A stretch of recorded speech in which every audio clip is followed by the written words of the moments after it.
The time is 5:35. I'd like to call this special Board of Education meeting to order. The first item on our agenda this evening is the roll call of those Board of Education members who are present. Trustee Goodrich, would you please conduct the roll call? Certainly, Madam President. Trustee Townsend? Trustee Fields? Here. Trustee Schindler? Here. Trustee Gainsley? Here. Trustee Goodrich? I'm here. Vice President Lee? And President Hawkins. Here. We have 5 Board of Education members present and 2 are absent. Next, that takes us to the Pledge of Allegiance. Could we all stand at this time and rise for the pledge? I pledge allegiance to the flag of the United States of America and to the republic for which it stands, one nation, under God, indivisible, with liberty and justice for all.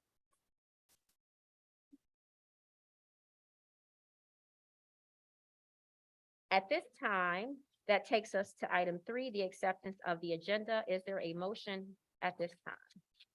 Madam President, I move that the Board of Education accept the agenda as presented. Thank you. A motion has been made by trustee Fields. Is there support for this motion? Support, trustee Schindler. Support, thank you. Supported by trustee Schindler. All those in favor? Aye. Those opposed? Motion carries. Next, that takes us to our presentation, and that takes us to agenda item 4A, which is our public hearing. We have a PowerPoint presentation and a draft budget for the 2023-2024 academic year. And at this time, it is 5:37, and I hereby open the public hearing on the 2023-24 proposed budget. Dr. Zachary Ross. Thank you, Madam President. As you know, by law, our board must adopt a proposed budget for the 23-24 school year. And we have Damian Damian Butler, our Director of Business and Finance, who will come and present to you his recommendations for the draft budget adoption that will be presented in the next meeting. We know that the hearing has to take place now. It has been properly placed. This hearing was properly placed in the newspaper so that the public can be aware of it. And he has met with the subcommittee prior to this meeting. So thank you, Mr. Butler. Thank you, Madam Superintendent, Madam President, Board Trustees, good evening. Good evening. I think I will take that new nickname on, Damian Budget. Hopefully that'll help me get more comfortable being up here. But as we said, we have discussed it and we're just going to meet the parameters of developing our budget for school year 23-24. In this slide presentation, we'll talk about the budget parameters, the basics of how we get here, why we do this, talk about the general funds, key assumptions coming for the next school year. We'll talk briefly about grant fund millages, food service, and excuse me, our debt fund, school food service for school lunches, and moving forward. So we're here to comply with state law, is to make sure we have our budget in place. The budget will be voted on by June 30th of this year. We also have the opportunity to take input so that we can develop the budget with the parameters of our stakeholders and community relations all in mind. Again, following state law, the Michigan Department of School Accounting is where we get our information, how each one of our new accounts are going to be added or maintain the accounts that we already have. We will follow the standards of governmental accounting and government generally accepted accounting principles, also known as GAAP. Key requirements, we have to talk about this with the public, giving them enough time, 6 days to know that we're going to meet and talk about the budget. We published this last week. in live. And that's where everyone has an opportunity to come. Again, June 30th, is in place for, June 30th is the cutoff, and then for July 1st. So we're gonna make sure that that happens, and everybody has an opportunity to, make some input, and we can make any changes that are necessary.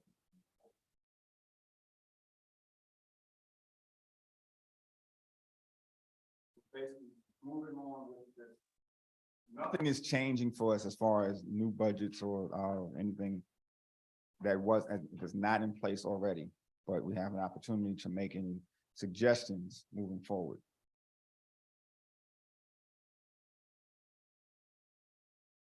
Sorry, too fast. The bottom, budget, we will have an amendment later on next year to make adjustments to where, to our spending and our ideas, what we forecasted and what we've actually accomplished throughout the year. So talk about our grants. Food services are a big portion of income for us and how we get things done, serving the community. We'll talk about our debt and retirement fund for the organization and student activities. The general fund is how we get things done. It's how we basically pay the bills for the school. It's money that's given to us by the state and our local revenue from taxes. And we use those funds to make sure we pay the bills for the school, make sure we have the proper equipment and necessary services for our students.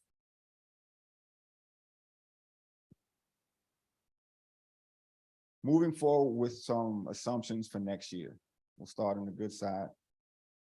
Foundation allowance is steady at $9,150.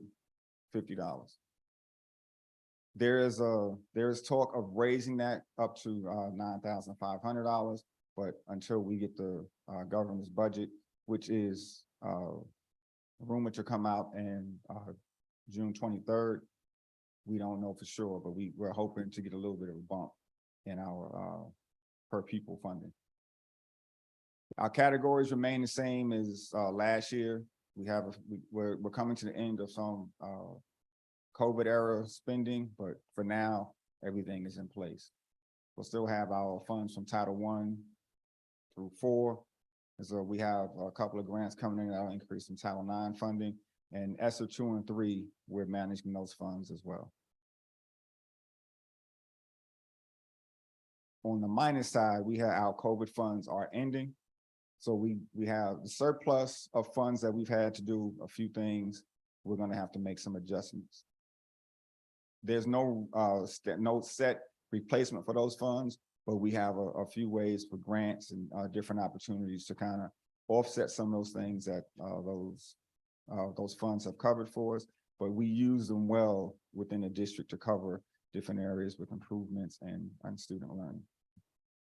And the final bullet, declining in live birth rate, that's just a fact of nature across the country, but we deal with it here in Michigan as well. And the shift of manufacturing and things like that kind of shift our population. So people are moving and not necessarily moving, coming back to Michigan, but that's something that is a fact of life, but not a major factor for funding or as a whole, because it's a universal trend. Property taxes are remaining steady. One of the good things that we have is we have stopped having to borrow from the state because our property taxes are gonna level out. 18 mills is gonna, at the end of this year, is gonna go to 13, and it'll start to even out our tax base and keep us from borrowing from the state to go further in debt. And we have the L 4029 to explain all of that with the millages and millage changes. So moving into our general fund budget recommendation. With the forecast of our local taxes, we're gonna pull in about $13 million to help fund our district. Our state aid to remain steady at about 33 million. And our federal revenue with grants and title funds gets us to about 30 million, which is a grand total of $85,232,155. Again, these are forecasts based off of what we have and the news and information that we have in front of us. Our expenditures are pretty much the same. We spend a bulk of our funds in basic programs and instruction. We have our transportation costs that remain steady. We're doing a study there, but we've been meeting on those quite a bit. School administration, and again, nothing out of the ordinary. We go down to debt services. We're borrowing less, so we'll start to be able to pay some of the school loan debt back that we owe the state, and that's gonna kind of that's gonna help us out in a lot of ways. And we still have some information coming from the legislator to see if we're gonna get any more debt relief, which will have a positive impact on that number. As we go down, we look at the excess revenue over expenditure. That's 1% of our state aid, so we don't spend every penny of our state aid going out the door, so we have little room for adjustments. And then with our drawdowns and things over the summer, after our fiscal year closes, we're still operating on federal funds. Their fiscal year closes September 30th. That gives us our fund balance of $8.5 million.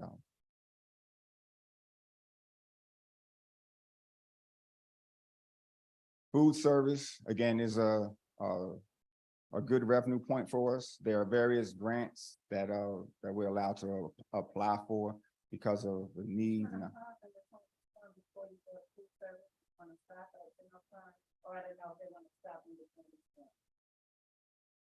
You guys okay to move on? I know we have to close this.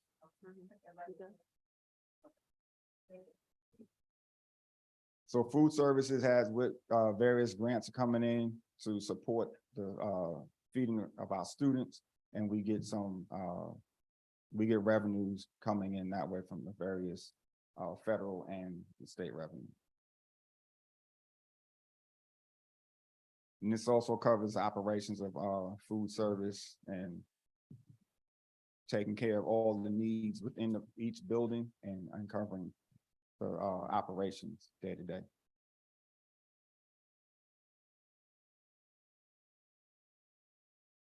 There are expenditures, and the operations are basically just running the kitchens, making sure the staff is taken care of. We have some new equipment coming in, but the equipment that we buy is usually or normally covered by one of the grants that we get from our food service, 10 cents a meal. We get incentives for buying local and things of that nature.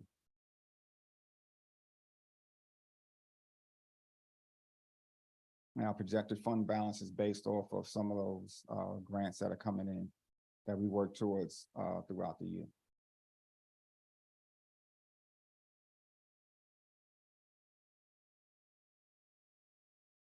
Our debt fund, as I said before, we're no longer in the borrowing stage for the school loan repayment program.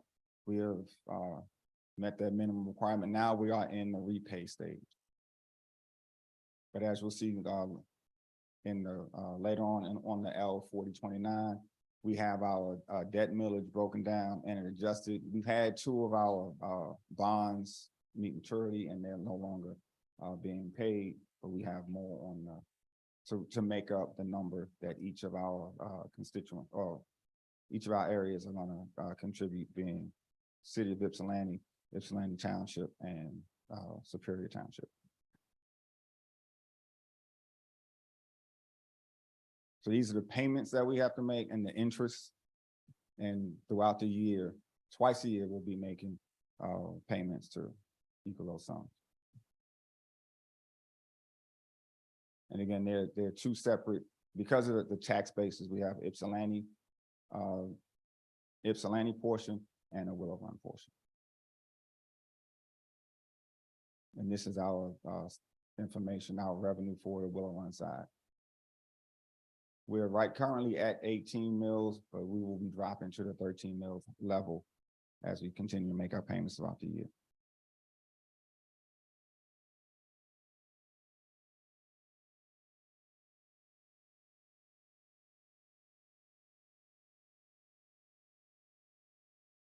What questions might you have?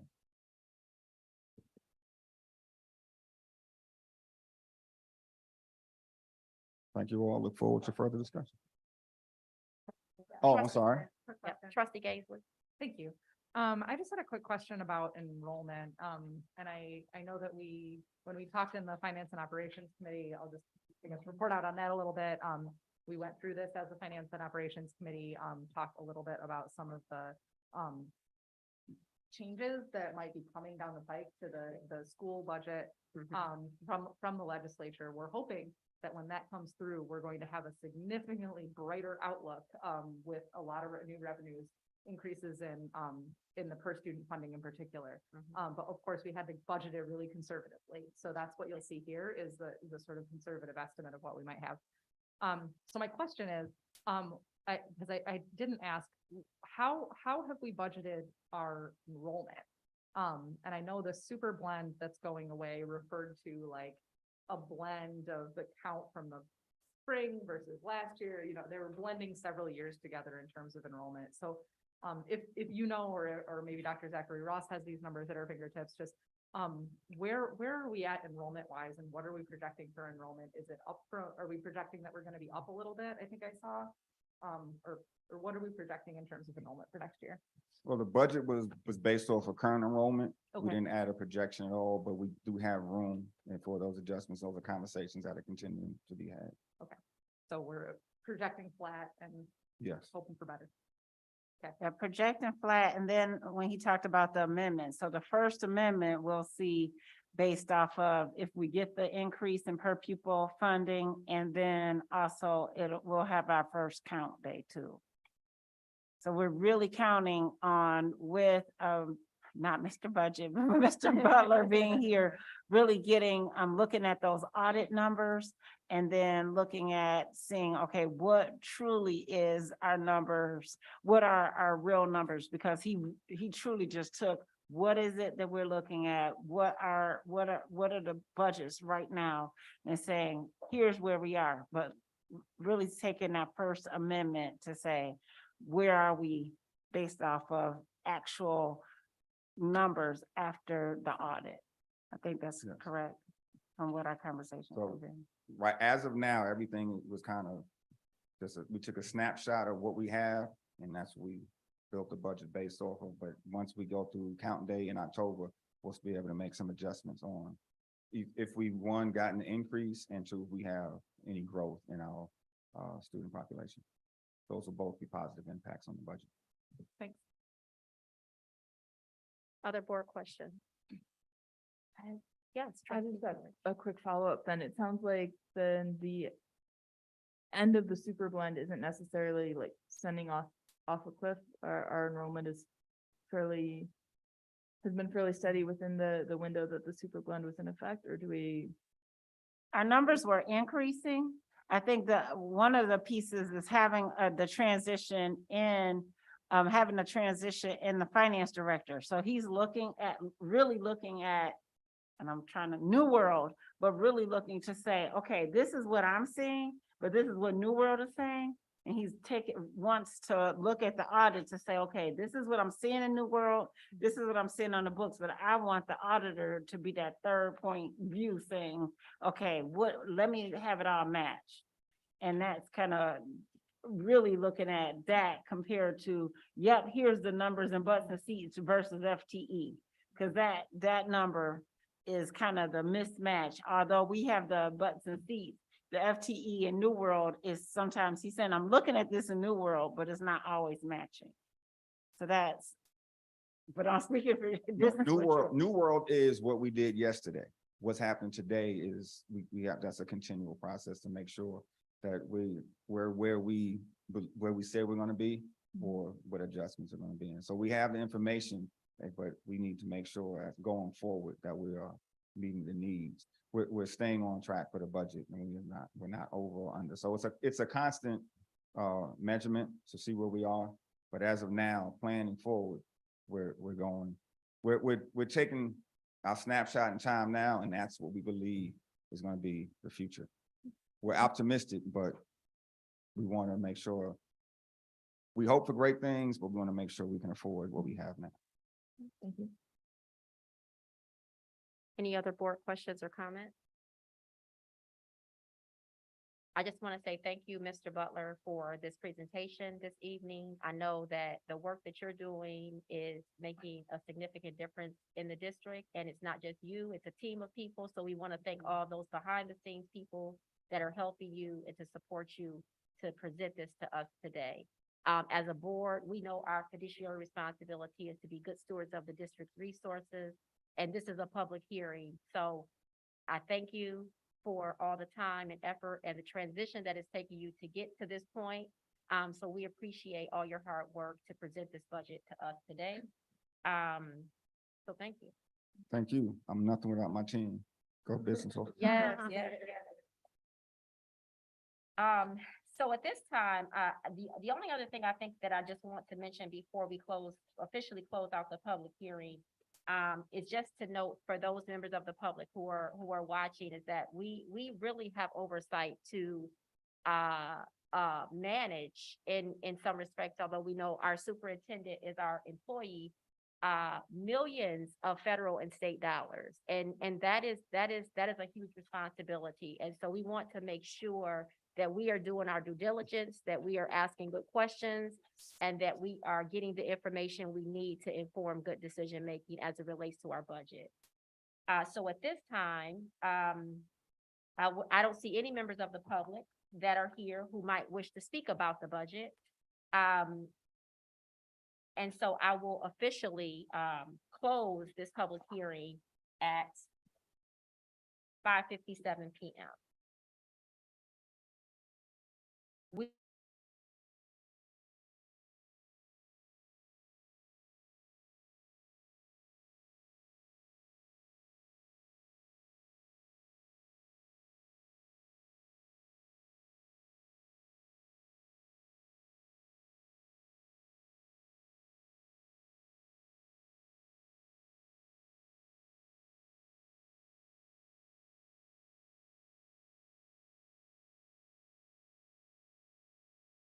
close session, and is there a motion at this time? Madam President, this is trustee Gainsley. I move that the Board of Education go into closed session pursuant to section 8H of the Open Meetings Act to consider material exempt from discussion or disclosure by state or federal statute. Thank you. A motion has been made by trustee Gainsley. Is there support for this motion? Madam President, trustee Fields, I support. Thank you. Supported by trustee Fields. All those in favor? Aye. Those opposed? Motion carries. Dr. Zachary Ross, will we leave to go to another room, and then we'll Yeah, just in reconvene case, into let's open do- session yeah. after our closed session hearing?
The time is 6:43. I'd like to call this regular Board of Education meeting to order.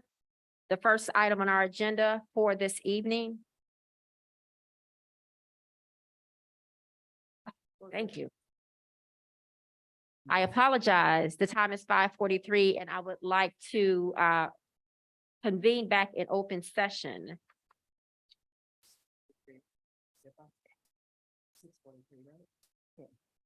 6:43. Did I say 5:43? Oh, yeah, if I could change time. I know. Thank you, trustee Fields. The time is 6:43 and the Board of Education is back in open session. Are there any board superintendent comments at this time? Seeing none.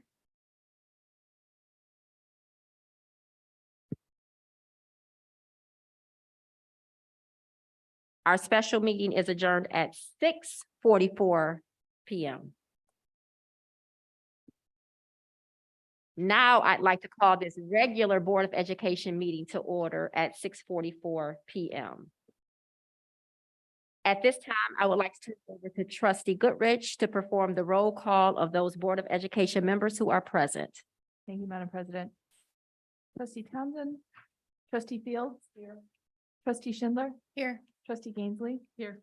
Trustee Goodrich, I'm here. Vice President Lee. President Hawkins. Here, we have 5 Board of Education members present and we have 2 who are absent. At this time, I would like to invite members of the public and those in attendance to join us in reciting of the Pledge of Allegiance. I pledge allegiance to the flag of the United States of America and to the republic for which it stands, one nation, under God, indivisible, with liberty and justice for all.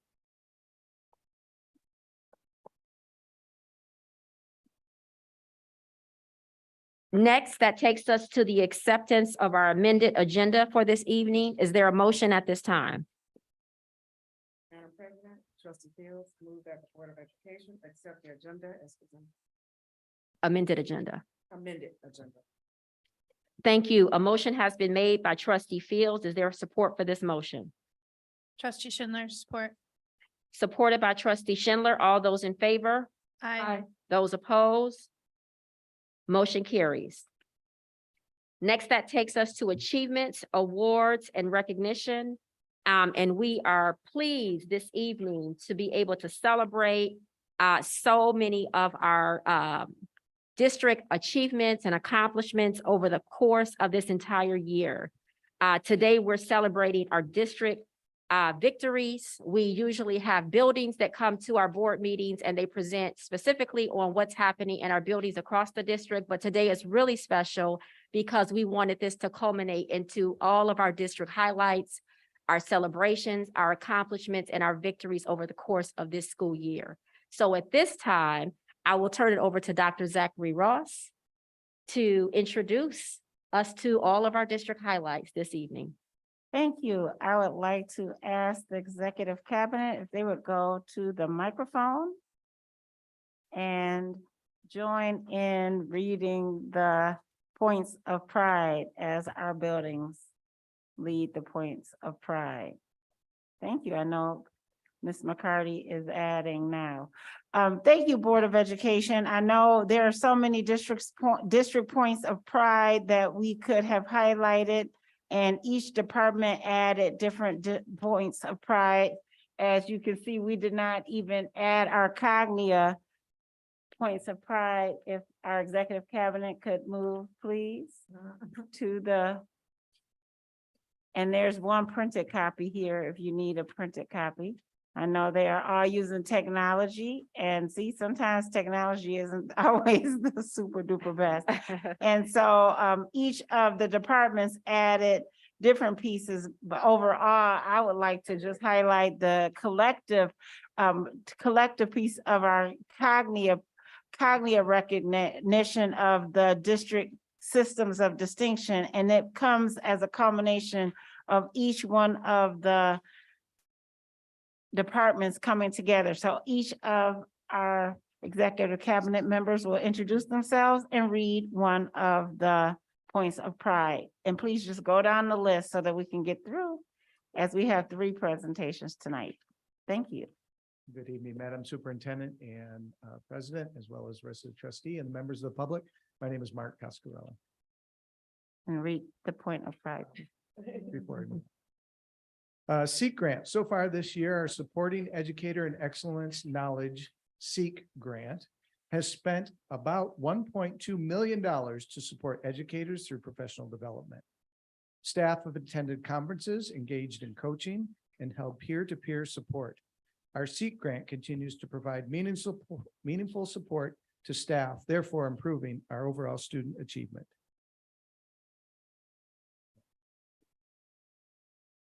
Grizzly Camp. Ypsilanti Community Schools has over 1,200 students from preschool through 12th grade registered for Grizzly Learning Camp. Our partners include the University of Michigan, Eastern Michigan University, the 826 Writing Project, Growing Hope, Children's Literacy Network, and the Michigan Learning Channel, as well as many, many more. Should be noted that Grizzly Learning Camp starts next week on June 19th. Good evening. I'm Sue McCarty. I'm the Director of Human Resources. Good evening, Madam President, members of the board, members of the community. Human Resource point of pride. Human Resources was able to hire, despite a shortage of available staff and multiple barriers, 6 administrators, 62 teachers, 20 parapros, 5 social workers, 5 secretaries, 4 lunchroom supervisors, 2 media specialists, 6 associate teachers, 1 bus driver, 1 bus monitor, 1 custodian, and 1 food service staff, for a total of 114 new hires in the 22-23 school year.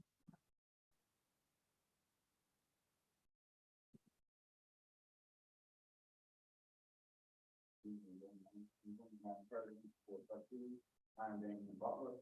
I'm the Director of Business and Finance, representing for facilities and transportation department. Facilities has a new work order system, assets essential, and now has 5,250 assets into the system. The data reflects the make, model, serial number, and other pertinent information for each piece of equipment. We also have a preventive maintenance schedule for each piece of equipment that requires ongoing maintenance. The system allows us to track our investments, our time, and each piece of equipment and the data that will inform decisions regarding repairs, replacements, as well as informing budgets, thinking fund schedules, and other capital plans. In the transportation department, our action team has worked to have, the action team and the work we have done will design a viable, reliable, and sustainable transportation system. Collective work will create a foundation for our transportation department success.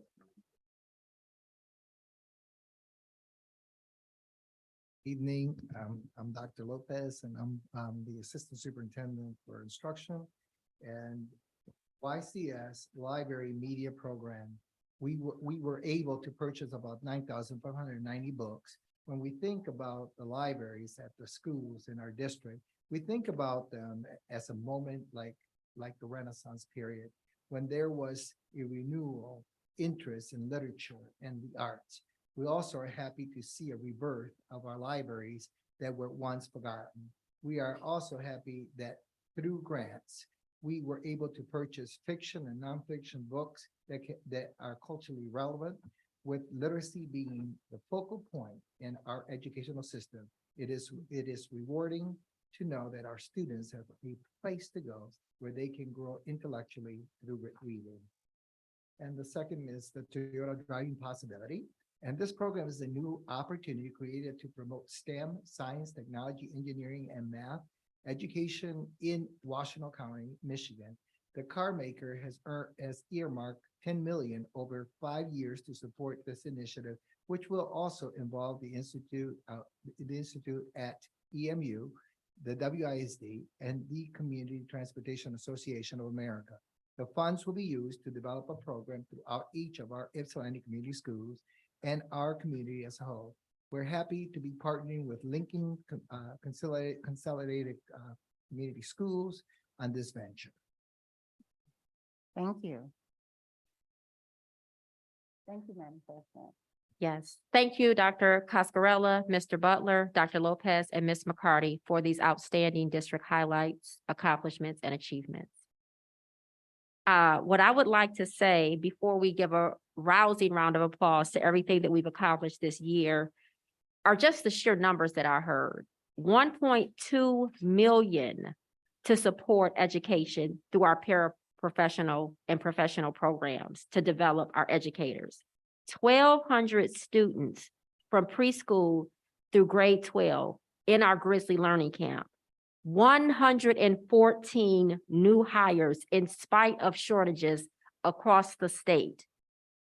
5,250 assets entered into our system for facilities. Transportation adjustments in response to the challenges that we have faced over this year to make our transportation system better. 9,590 books to foster learning and curiosity and keep a laser sharp focus on literacy for our young learners. And lastly, $10 million through a partnership with Toyota, Driving Possibilities. This is what this work is about. We are here and we are about the business of our students in Ypsilanti Community Schools. Please join me in giving ourselves a round of applause.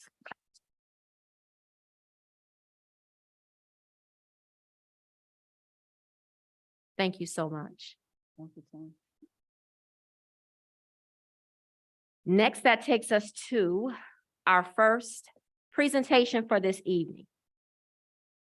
Pretty Brown Girls will be coming up shortly, and I'm going to turn it over to Dr. Zachary Ross, but I just wanted to read just a few notes about this partnership with our district. This is the first time that this partnership has happened with our schools. And pre-pandemic, we had been talking about different ways that we might bring this initiative that has been so impactful across the state and across the country to Ypsilanti Community Schools. And that was able to come to fruition this year.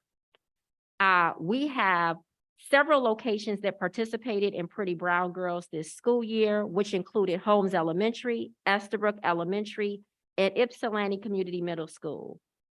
Pretty Brown Girl provides Black and brown girls across elementary, middle, and high school levels access to a culturally responsive, personalized learning environment that offers a variety of experiences, instructional approaches, and academic support strategies. Pretty Brown Girls curriculum focuses on a learner-centered approach infused with Common Core standards, Bloom's taxonomy, and CASEL, CASEL, which is our social emotional e-learning framework, consisting of self-awareness, self-management, social awareness, relationship skills, and responsible decision-making. The program is proven to increase a positive attitude towards self and others by cultivating values, including self-love, academic achievement, character building, community advocacy, and leadership.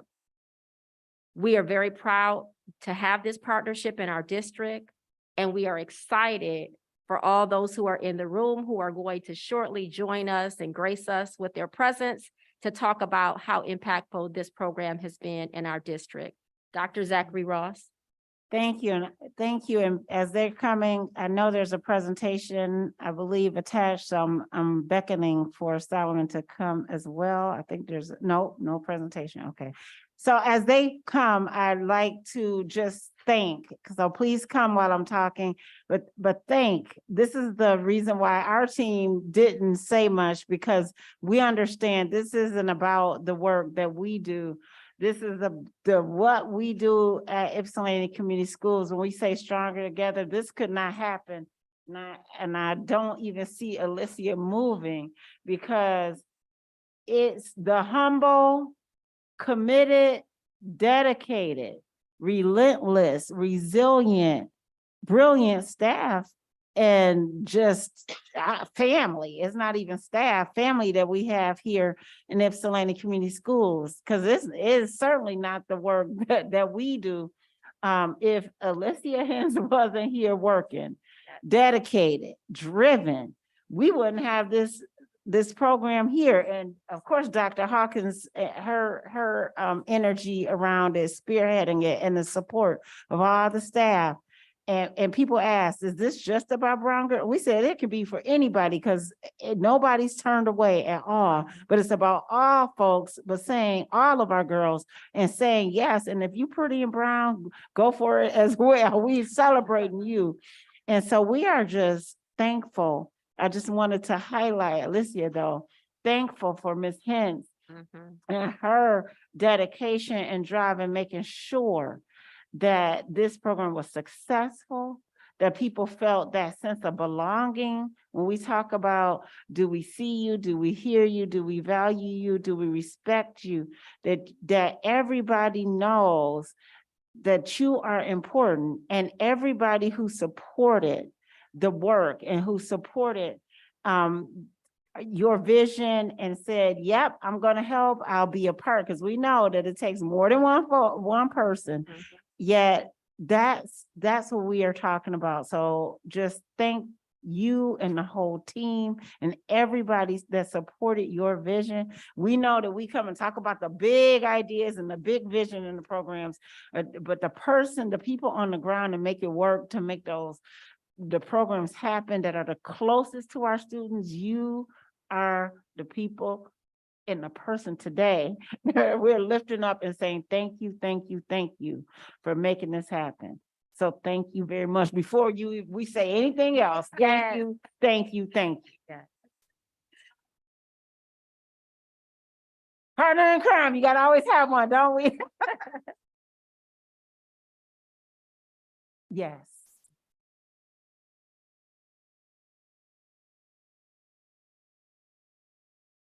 Absolutely, let's shout out. Thank you. Welcome.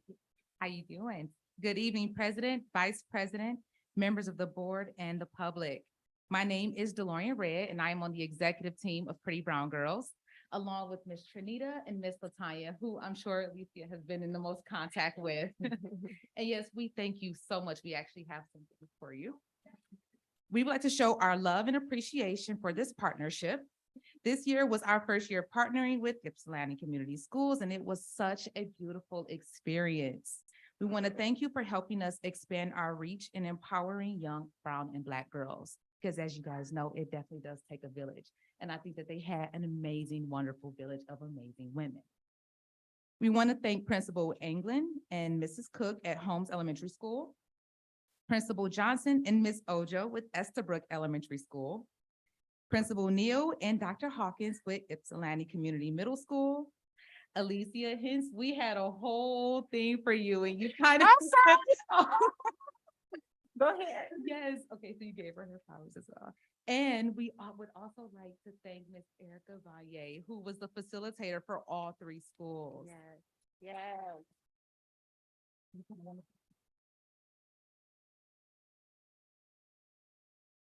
Good evening, Madam President, Board of Directors, Trustees, and our community. Over the 15 weeks, it was such a pleasure being able to see the young girls grow in each and every school. We touched on various subjects such as learning how to instill confidence, how to love yourself, how to love one another, conflict resolution. And there were a lot of lessons that as a young girl, I wish I would have learned early on. So it was such an honor to be able to teach them and to grow with them. So as much as we taught them, there was so much that they taught me as well. And being a native here of Ypsilanti, born and raised as well, it was really near and dear to my heart to be able to serve my community in such a way. And I just want to say that having a program like this is extremely important to not only just our community, but making sure that the girls have something or someone to also look up to and to also bond with one another. So in each classroom, each session, the girls, they expressed how they felt that this was a safe space for them to be able to express themselves without being judged. And so it was just a wonderful experience, and I really, really hope that the things that we discussed, the things that were taught, are things that they're going to take on throughout their life. So I would like to introduce one of our students. This is Miss Ariana, and she would like to tell you guys a little bit about her experience with Pretty Brown Girls. Hello, my name is Ariana Taylor, and the past 15 weeks have shown me and grown me a lot. It showed me that I can be myself, respect my community, and that my past doesn't reflect on me. I do. Excellent.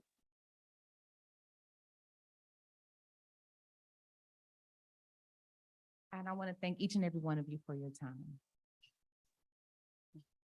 Thanks, Ruth.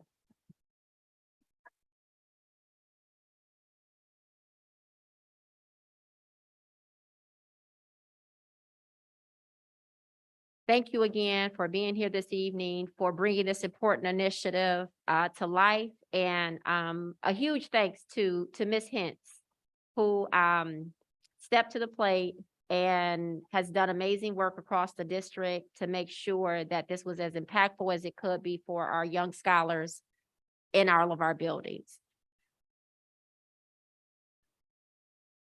Before we move on to our next presentation, I just hearing that, it gave me goosebumps to just hear how impactful and how much went into making sure all the girls had a good experience. I had the good fortune and pleasure to see it in action at the middle school every time they came, and just to talk and just to see how much love and how much nurturing and how much care and how much support was poured in to the girls and how excited they were to be part of such a special, special group. So I just wanted to say that I'm just very happy, that today is the last day of school, and to see how this culminated at the end of the school year and how impactful it was for our young girls is really what matters. So thank you all so very much for all your time, your commitment, and your dedication to our scholars at Ypsilanti Community Schools. Let's give them a round of applause.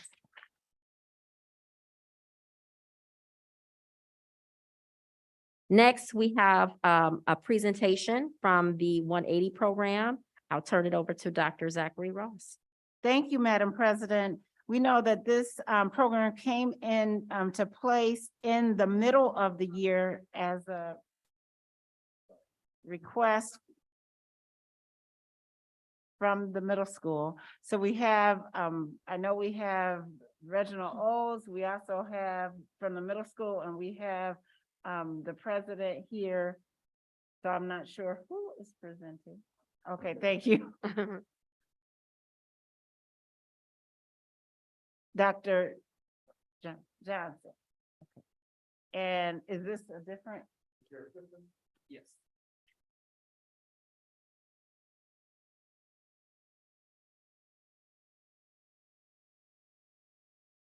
Good evening, Board.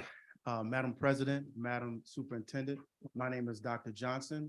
I am going to be presenting to you for the next few minutes, and I understand I only have a few minutes, and so I won't belabor you. I have already forwarded you this particular presentation, so you have it already. So again, I won't belabor you. I'll go right through it. The 180 program has been in existence for 19 years. It is a research-based behavior modification program and comprehensive professional development system. Our mission is to provide proven behavior modification strategies that challenges student behavior, improve classroom management, and assist educational professionals in developing accelerated academic growth ready environments. There are three theoretical frameworks that are become the guiding principles of the 180. And one of them is Dr. Albert Ellis's ABC Theory of Emotions. The second one is Dr. James Comer's School Development Program of Theory of Change. And the last one is Dr. Abraham Maslow's Hierarchy of Needs. In the last 19 years since its inception, we have general professional liability insured. We have a general certificate of good standings with the state of Michigan as of 1/17/23. I am proud to say there have been no improprieties, no lawsuits, no investigations, no complaints, and no scandals. These are some of our partners over the last 19 years. This is a partial list.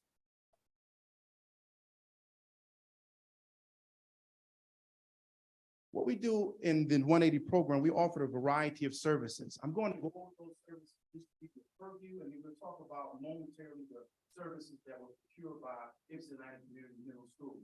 This is the social emotional learning small group cohort. This is an example, if you see the pictures, that's based on classroom curriculum. There's a social emotional learning, there's life skills, life coping skills, job seeking skills, college tours and application, and how to start and own and operate your own business.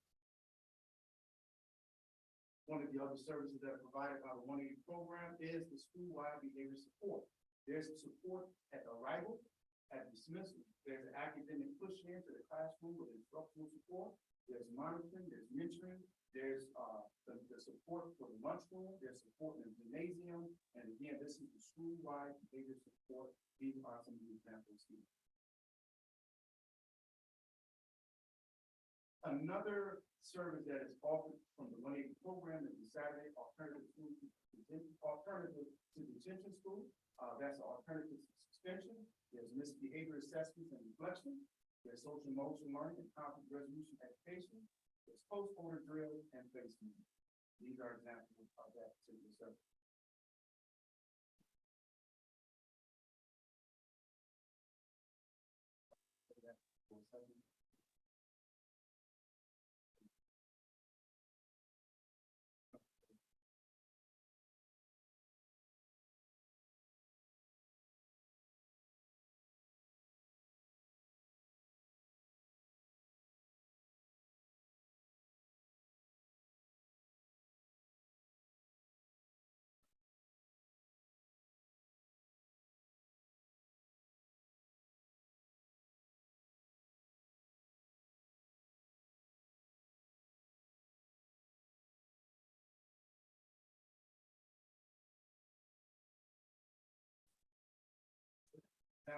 These students were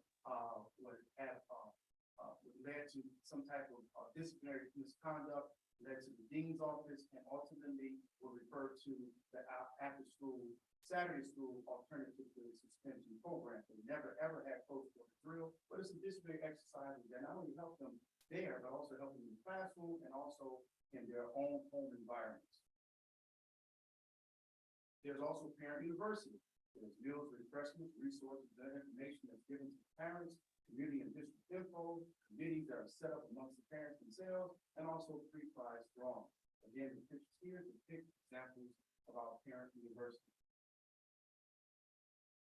There's also professional development, providing educational stakeholders with the best practices and strategies to properly address behavioral issues in the classroom throughout the academic building. These are non-academic professional development skills.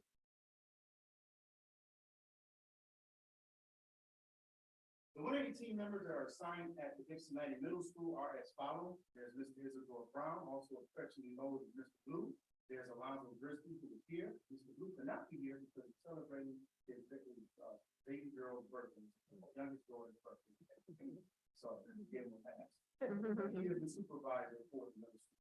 There's Alonzo Driscoll, who is here, junior student. There's Antonio Barrage, who is here. And there's also Baba Tunde Kayode, who is also here in the audience. Credentials of our staff is as follows. I won't go through them all. It's how to supervise people in response to intervention. Is an older model, but it still works. We still use it. Nonviolence crisis intervention. It's culture responsive classroom, transition to remote teaching, et cetera, et cetera. The services that were available to Ypsilanti Community Schools is as follows. School-wide behavior support. Documents of accountability include staff login forms, student sign-in sheet, behavior tracking tool, student audit, which includes scorecards, progress report, staff and or guardian evaluations. The evaluations that were passed out on or near May the 30th. You have a copy of those. It's in your binder. You have the original evaluations, and you also have the aggregated data directly from those evaluations. There were 35 participants. I think that's everyone inside the building. If I'm mistaken, please forgive me. They range from classroom instructors to counselors, administrators, paraprofessionals, coaches, et cetera. The knowledge of the 180 program came mostly because working directly with the staff and also observing the staff members. There's also, there was a question asked if the one eighty is helpful in the classroom. You have about 74% strongly agree and about 20% agree, probably none disagree or strongly disagree. The one eighty helpful in homes, you have 74% again that agree, strongly agree, 22% that agree, none disagree, none strongly disagree.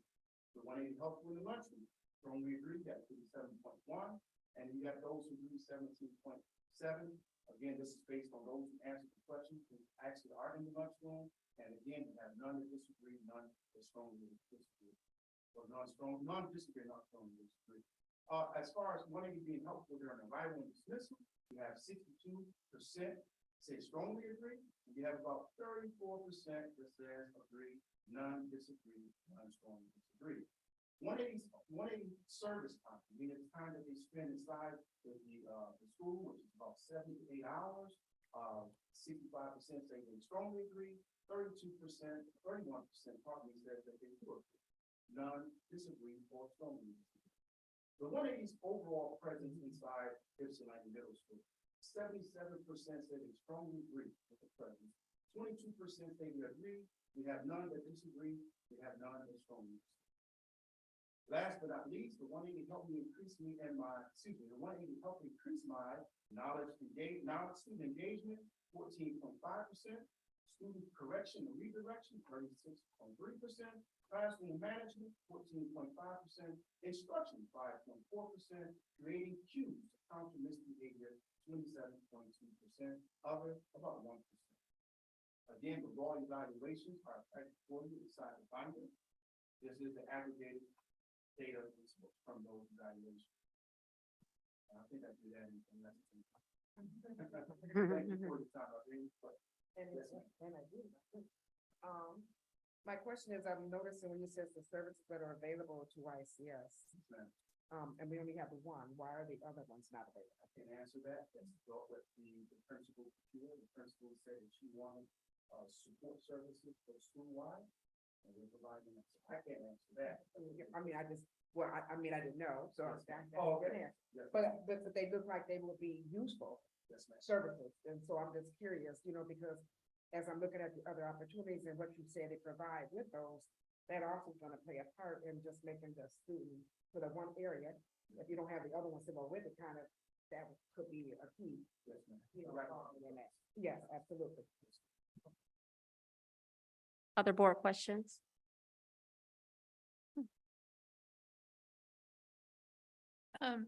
Thank you, and thank you for providing us with this follow-up. I am looking at evaluations in there. Great. Do you have a sense of how, like,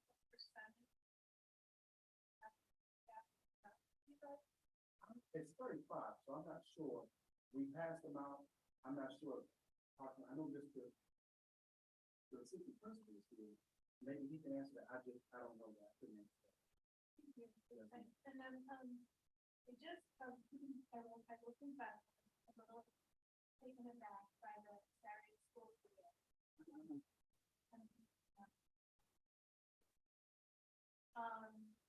What I know about trauma-informed qualifications and what I know about boot camp and the same the environment or something like that. Those are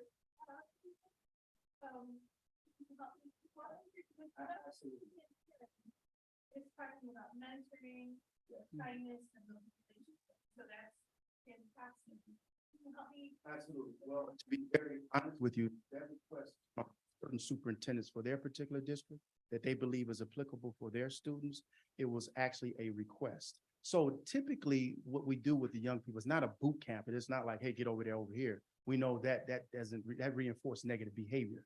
And I think that's what you're speaking about, the reinforcement of negative behavior. This gives, absolutely.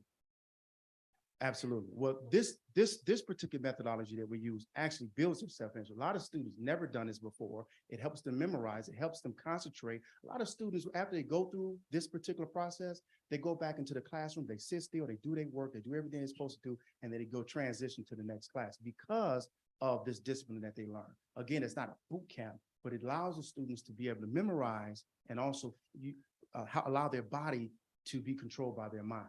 And typically a child, when they're in trouble, the first thing that they say is, oh, I wasn't thinking, or I don't know what I was doing. Well, in this instance, we're training your mind to discipline your body. So you know why you didn't, why you grabbed that young lady on her hair, or you know why you kicked that individual. There's a reason behind that. So we don't accept any excuses about what you did. You have to take full responsibility. So part of taking responsibility for your actions is being able to discipline your mind, to train your body, to listen to your mind. And so that's the whole honest behind the face movement and drills. Yes, ma'am. You're welcome. Other board questions? Just a couple questions that I have. The first one is, do you have any social workers who are part of your team? Yes, we have 2 licensed clinicians for the Okay. state of Michigan. All right. My second question is, could you just give us a snapshot of walking us through, what does this program look like in practice, a day in the school? And I know there's a variety of different things, your Yes, ma'am. classroom, your Yes, classrooms, you're in the lunchroom, you're in, so could you just kind of, So because, if I may, yes, Madam President, yes, because it's services that are uniquely aligned to Ypsilanti Community School Mhm. District, may I defer to the principal? yes. Thank you. Assistant Principal. Good evening, everyone. Good evening. I actually wrote some things down because there are some points I do not want to miss. If you don't mind, I would like to read them. In our ongoing effort to impact student achievement, the 180 program allows us, the administrators, to get in the classrooms to support teachers and students. Mhm. Now, as you know, some of the needs of our teachers and students are enough to stretch any one person, to its capacity. 180 allows us to be proactive. 180 allows us to be preventive. They do check-ins before class starts. They push into the classrooms. They do restoratives. And this is just in the few months that they've been in our school. They reset students and get them back in the classroom. They did lunch and after-school detentions. And what I like personally is that their prior training has allowed them to come in and make an immediate impact, which, as you know, when you're training somebody, it might take them months to a year to even learn your systems and your processes and your procedures. Our plan for next year is to give them a caseload of our tier 2, tier 3 students and try to move them from tier 3 to tier 2 and tier 2 to tier 1. I'm confident we'll be able to reach the goals with their support. Also, one of our MyKIP goals is to create an intense student support network. We want them to be a part of that as well. Thank you, Mr. O. Thank you. What he said, ma'am. Thank you. That gave me a good visual. Yes, ma'am.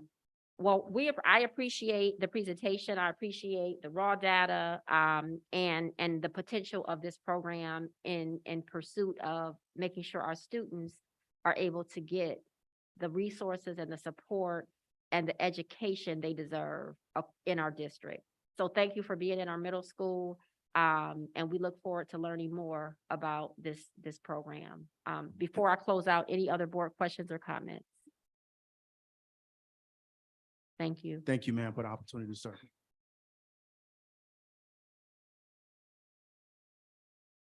Next, that takes us to item C, which is our 98B Goal Progress Report. I'll turn it over to Dr. Zachary Ross. Thank you, Madam President.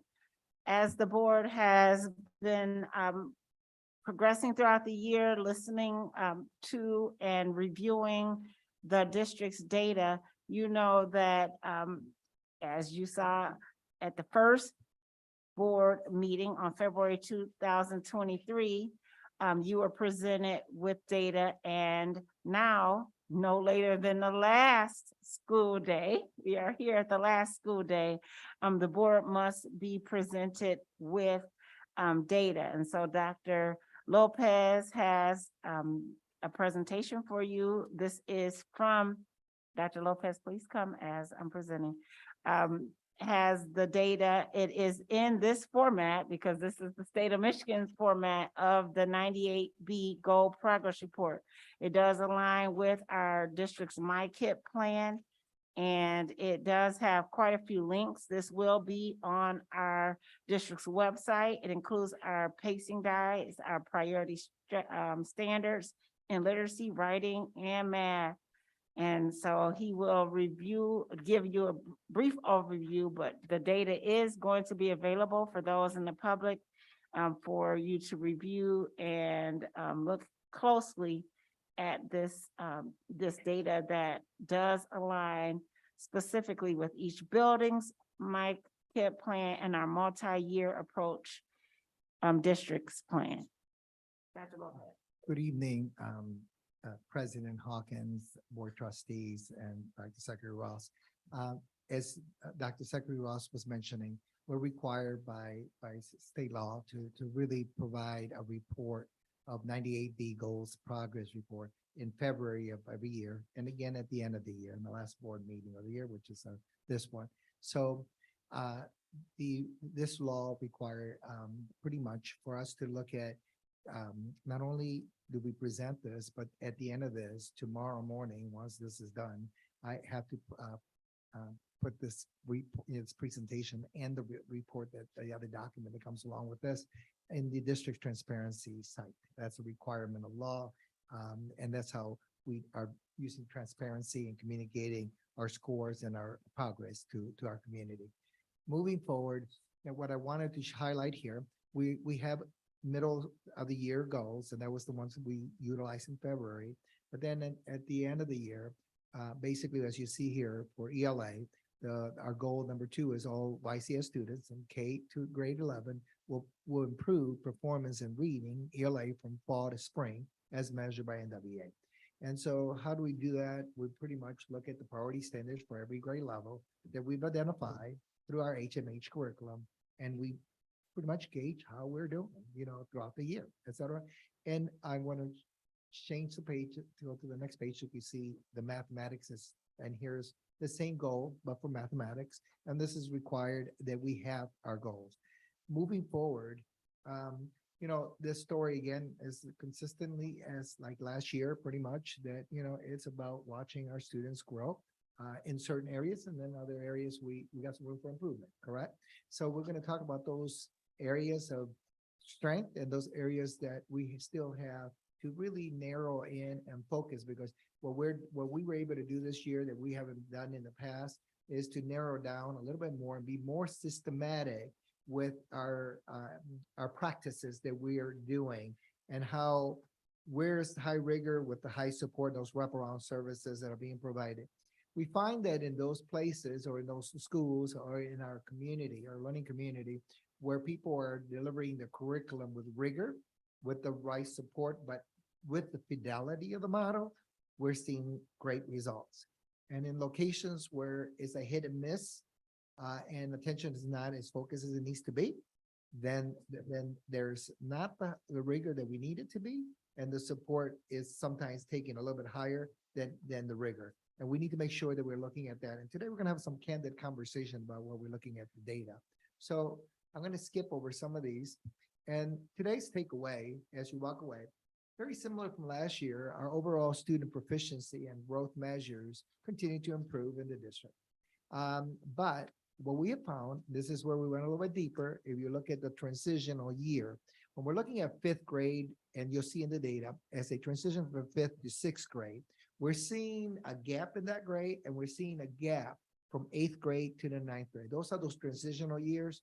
What's happening within those transitional years is that there is our students, if they're not reading at proficiency, they then take 1 or 2 more years to really grow in the next grade level. So it impacts our children. So one of the things that you're going to look through this presentation, and especially as we get to the end, so what are we going to do about it when we're looking at ELA? So what we're going to do in the middle school to transition that aspect is that starting in the fall, Read 180 is going to be given to every student. So you have a regular English class, and you're going to have another 30, 40-minute class that really hits that intervention that we know was sincerely as AI intelligence in relationship to really tackling where our students are and how to support them in the right manner.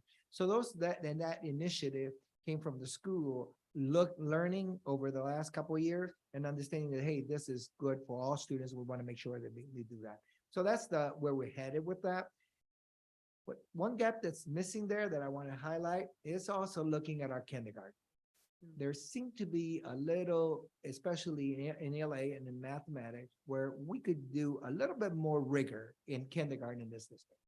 And so we're going to be looking at working with our teachers very, very closely this year, instructional coaches, because the rigor at the kindergarten has become a little bit lower than it needs to be. And there's no reason to it, because we can see in first grade that the students are capable of doing the work. So we're going to be able to look at that and revisit. But again, we are a district that people support what they help create. So we need to make sure our teachers are at the table and that we're doing this together, not in isolation. Takeaway number 2, our special education population, our English language learner, our African American student population are also, you'll see growth as we move along the way. In certain grades, the growth is not as significant as she needs to be. In others, they are. Okay. So, but even where it is not, it's still within that range that really it's still in not a bad situation, but we still really need to look a little bit closer.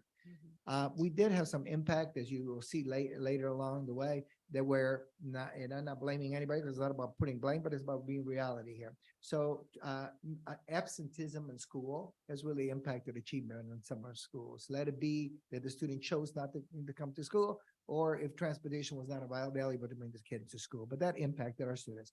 Another thing that I need to be very clear is the perspective of we could track by looking at the classes where the teacher left mid-year, that impact our students significantly. And I want to bring that because I'm not going to stand up here and point out that it's our children, that they're broken. Our children are not broken. Our children need the kind of support and intervention. People are going to be here throughout the whole journey.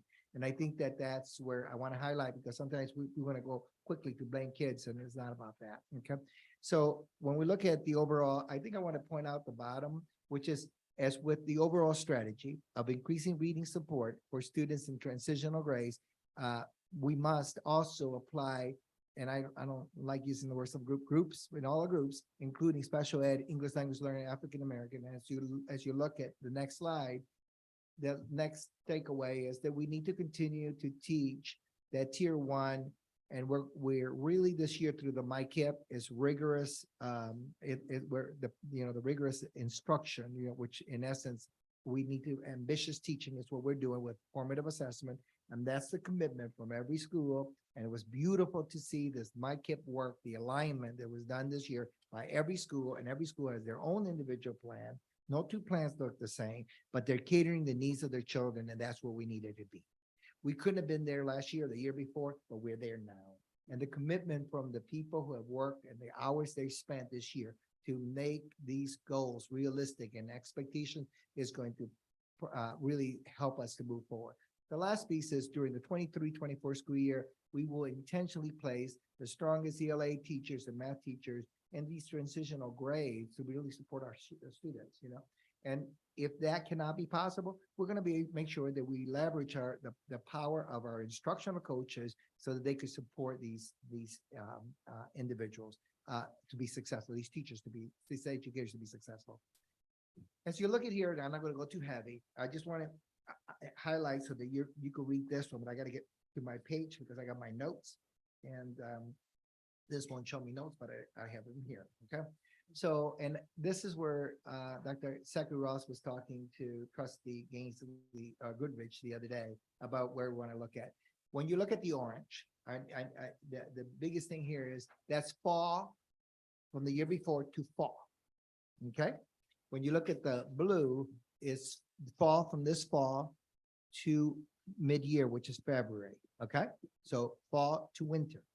When you see the green line is fall to spring. Okay. So when you see here, you're starting to see patterns of where it needs to be. There's some, shortcomings here and there, but on the other hand, So the spring winter NWA data here that you see here shows that the district-wide average reading achievement improved from fall to spring.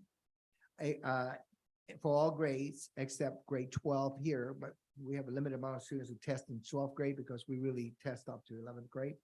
And from winter to spring for grades 6, 8, 9, and 12. Comparing the spring NWA district average reading achievement between the last school year and this year, about half of our grade level averages reading scores were within the plus or minus about 5 points, either higher or lower, but it was within that range, which leads it up to be okay at this moment in time. But we know that there are other factors that contributed to that. However, grades 6 to 10 show significant decline in certain areas and in the reading. And we have dived deeply into that to find out where those gaps were and what we need to do systematically. And that's why in the middle school, you saw the communication that went out this year to embed systems, Read 180 and those initiatives. And that's not the only intervention. There are other interventions there for children as well. The big question here is what I would be asking, everybody would be asking is why and what can we do about it? And so diving into these scores and these cohorts from the year before. So when you look at the orange, that's the year before, okay?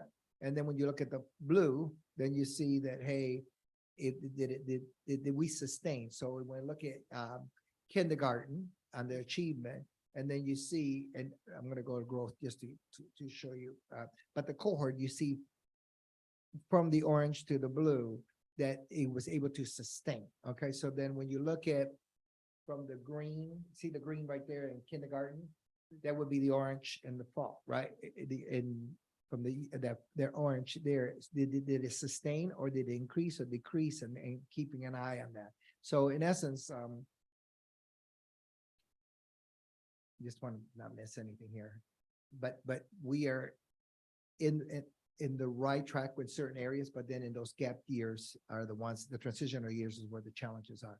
So when we look at the growth data, anything within 40% to 60% is on the effective side.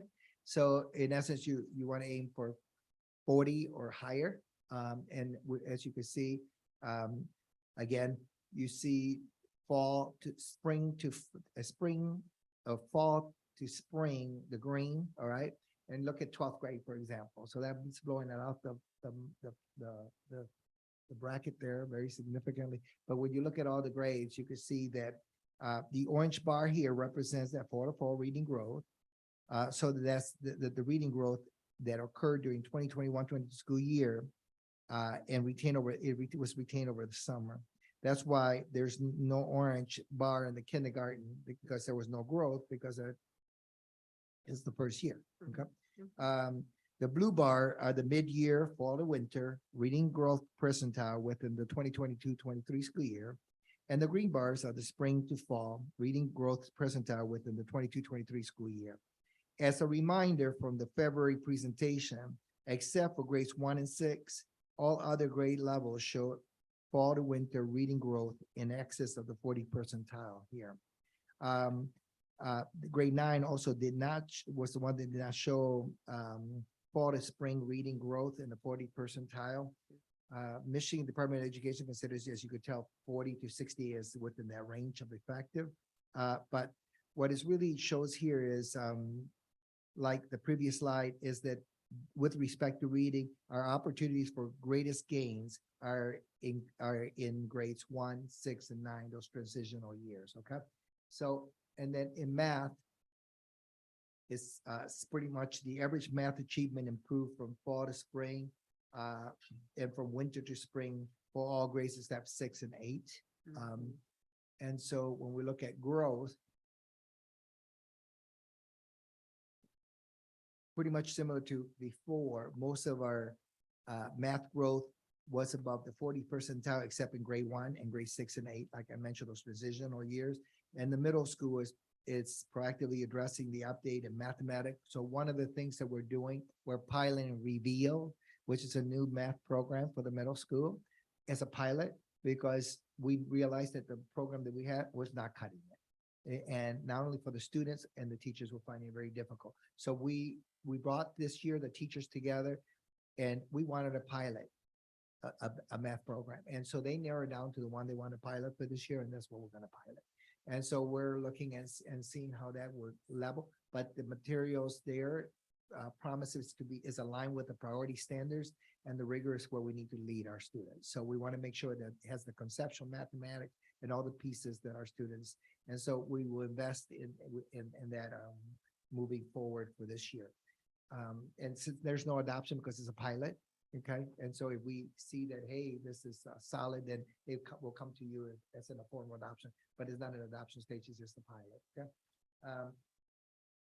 Interesting, the fall and winter growth for grades 12 was well above the 50th percentile, as you can see there, they were the 97.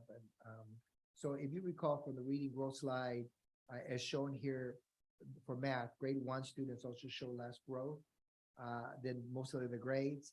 And as a district, we will review grade 1 reading and math curriculum, as well as the kindergarten curriculum, to ensure that all of their students are being prepared for that mathematics.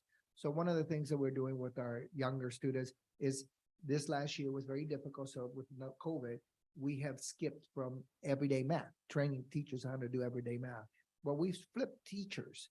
So in essence, what we're doing coming in the fall, real professional development, sustainable professional development at the school level, because the big district thing don't work. It has to be personalized at that level. So that's what we're going to be doing moving forward, is that personalization so that we can support teachers. Our instructional coaches will be trained in every single curriculum that we offer so they can provide those interventions and support, and they're ready for the high school did very, very well. And this graph that I'll conclude, and there's just the strategy at the end, but reading and math growth percentile, in the past has been in the yellow and green. Well, I just want to show, because this is really important. The reading growth percentiles ranges from 9 to 12 is at the green, which is the effective, but watch as we're moving into the highly effective. And so when we're looking at 12th grade, where they was extremely highly effective.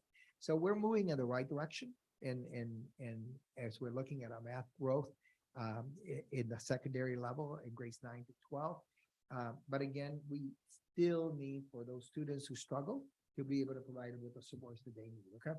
And I'm gonna jump quickly to the last pages so that I can talk about strategy. And you're gonna be able to look at this and we could talk during the retreat more about, but I'm very proud of our Yale population and our special students, special ed, because where we saw the gap or the short challenges in with our students with special needs were the shortage of teacher with special ed. This year have really hurt us significant. I'm just very honest with that. We need to have these conversations. And I think that where those teachers, and then our solid teachers in EL have showed up and we see the growth. So I would say to you, with the right teachers in the right places and everything that we move, we could move mountains, okay? And our teachers work hard. I got to give them credit, and the principals that have worked so hard. At the end of the day, without, with all the challenges, they deliver and they deliver well and against all odds. So I want to go to the very end, and then, because I think you really want to know, what are we doing? We know all this stuff, so what are we doing? So grades 9 to 11, we're going to reflect them as we reflected on the mid-year growth and achievement data. We noticed that both reading and mathematical growth have become more uniform. And so we're thankful we have an instructional coach there, and also Beverly Watley, and they are just killing it with kids and doing amazing things. Those teachers are doing, the ELA department has rocked. And I can tell you the commitment in that staff is amazing.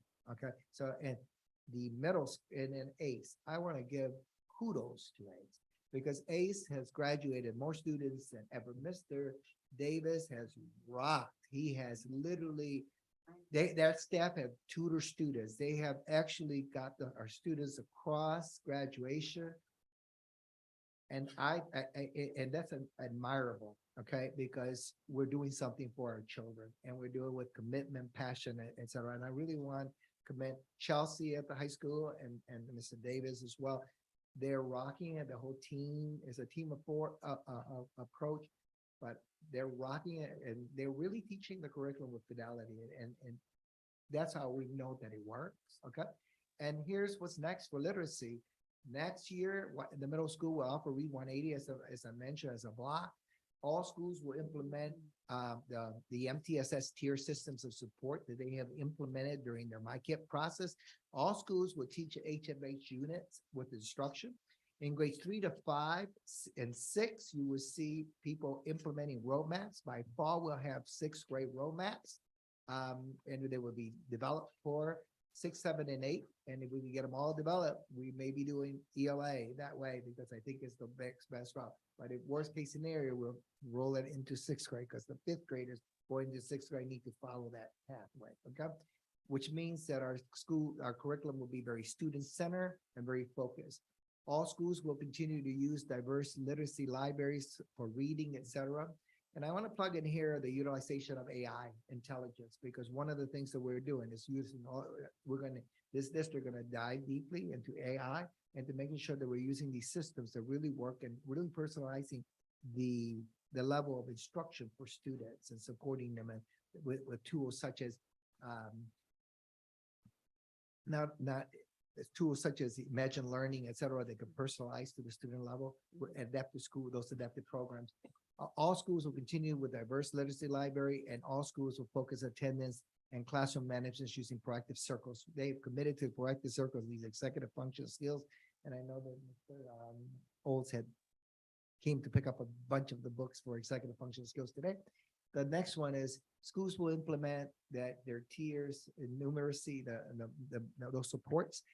The new math programs at the middle school should pay dividends. And all elementary teachers will be trained on how to teach everyday math in elementary.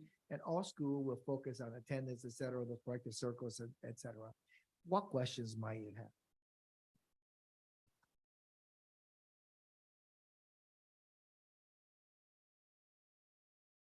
No board questions? Yes, trustee Goodrich. I know this is just an overview for today. I would still at some point in the future really love to be able to see the distributions that are behind the means that we're reporting out here. Because we all know, like, you can get to a mean of 60% growth, but where the individual students that we care about fall within that distribution that makes up that mean can be very different and can indicate different needs for intervention. So I'm just gonna, I hope we'll have a chance to dig into that perhaps at the retreat.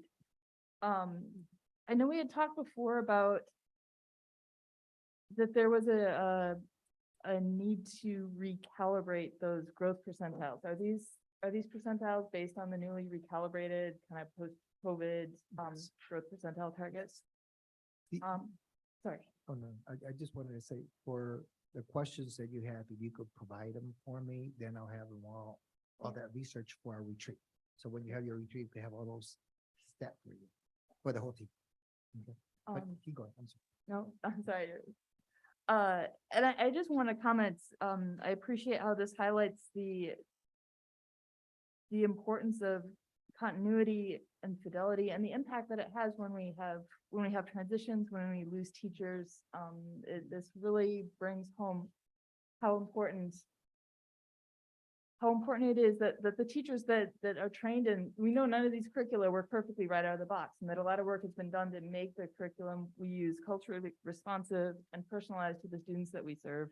So it just hits home for me how critically important our teachers are and how badly we need to cultivate them and keep them. And just like we're talking about allocating our strongest teachers where they're needed most, I hope our state will also look at how our resources are allocated so that we can keep those teachers in our district where we need them most. Thank you so much for the presentation. I look forward to talking more. Other board questions? Yes, trustee Gainsly. Thanks so much, Dr. Lopez.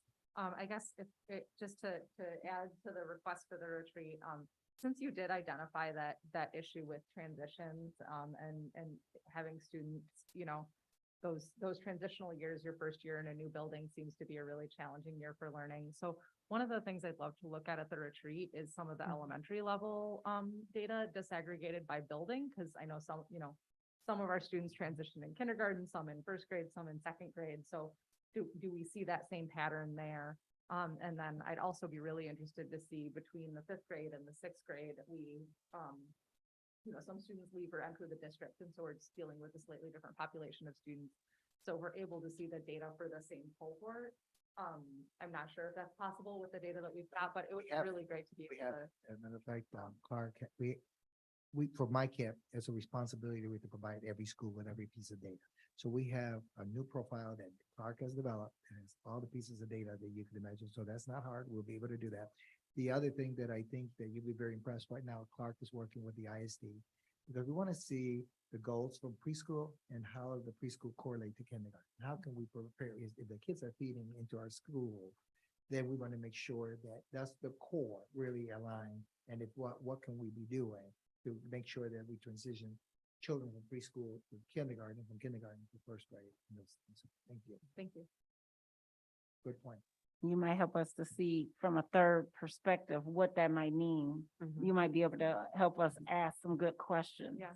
And I think when we look at that, one piece of data that people don't see is also looking at attendance, behavior, all those kind of things. Because I could do a track transportation. You know, just Right. where the gap square and whatever, because we gauge this on a weekly basis. So I think having the data gives us illuminates so that we can get to the root cause. Okay, so and I think I gotta give kudos to all the teams, all the leadership that came with their teams and met in this room. I mean, for months, and developing their school improvement plan, and they were looking at data deeply. And so these decisions, it's not Carlos, it's the collective team really narrowing down. And they gotten really, really good at each school because no two schools are the same. Okay.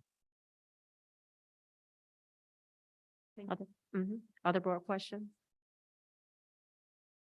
Thank you, Dr. Lopez. I can appreciate this very targeted and focused approach and look forward to what's next. And I appreciate you being and your team and everyone in our buildings being so proactive about what we need to do now that we have the data. What do we need to do going forward to make improvements and being very transparent and honest about where we are, where we need to go. So thank you so much. Mhm.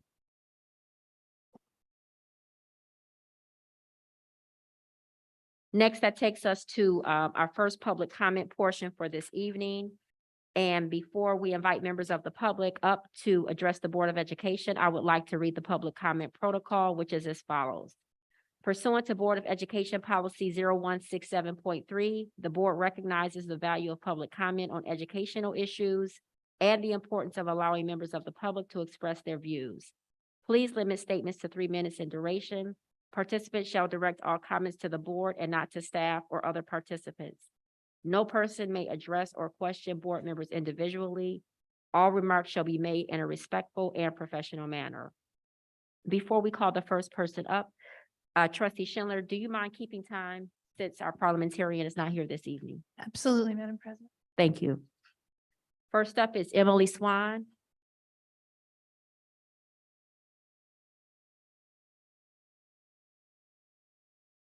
Hi there.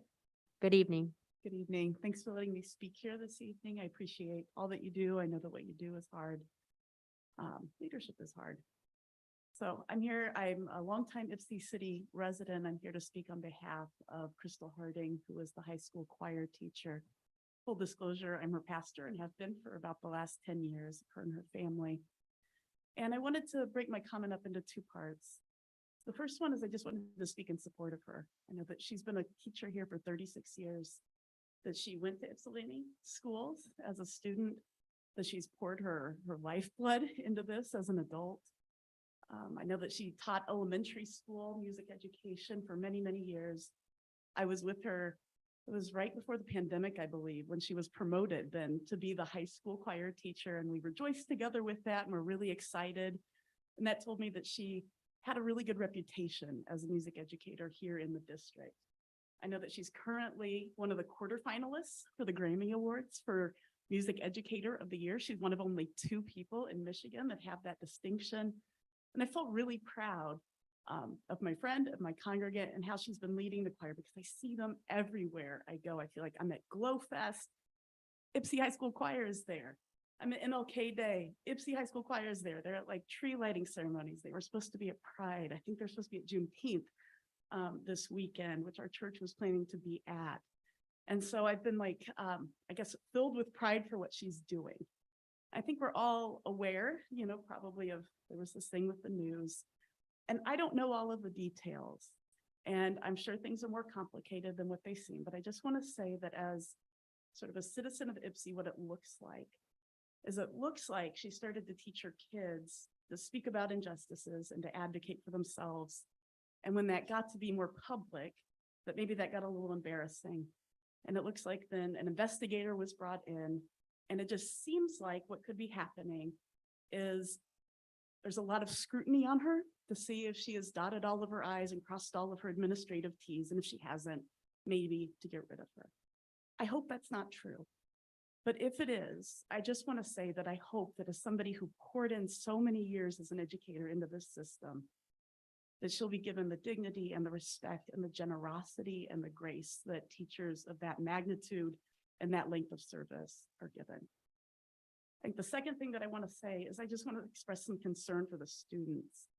So what reports have been to me of what the students have experienced is for over a month, they were sitting in their high school classroom for choir for 80 minutes sleeping and watching Disney movies and not having actually an accredited educator with them. And that seems unacceptable. It feels like, is Crystal deemed so dangerous that that's like an acceptable outcome for the students for their last month? They've missed 6 choir performances. I know there's several more that are planned here, Juneteenth, the Ann Arbor African American Festival, 2 bicentennial celebrations here in Ipsy. Wondering if there's a plan, and then concern for the seniors also, because these are pandemic kids. And I'm like, man, their last month, they weren't able to. So thank you for hearing me. Thank you, Emily Swan. Next, we have Carissa, is it Hainkamp? Did I pronounce that correctly? Is it Carissa Hainkamp? It's Hannah Camp. Haney Camp? Hannah Camp. Hannah Camp. Okay, thank you. All right. I am here to speak on behalf of Crystal Harding as well. I am actually a former student of hers from Erickson Elementary. I was there between 2006 and 2011. Granted, I haven't seen her since my last day there. I clearly don't know all the facts about these recent events. But to me, it feels like the public doesn't even know either, nor does anyone in the school. The lack of transparency is alarming. I, along with many, many other people, do feel like this is retaliation for the Channel 7 segment. If that's not what this is, then the timing of it is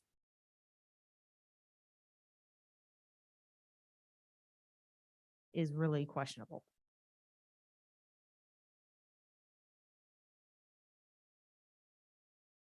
I just know at this point, she does want to collect her things from her classroom. That can be arranged. That would be nice. Thank you for your time.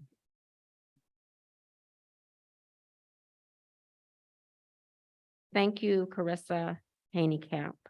I apologize if I pronounced that incorrectly. Next, we have Allie Safety. Did I say that correctly?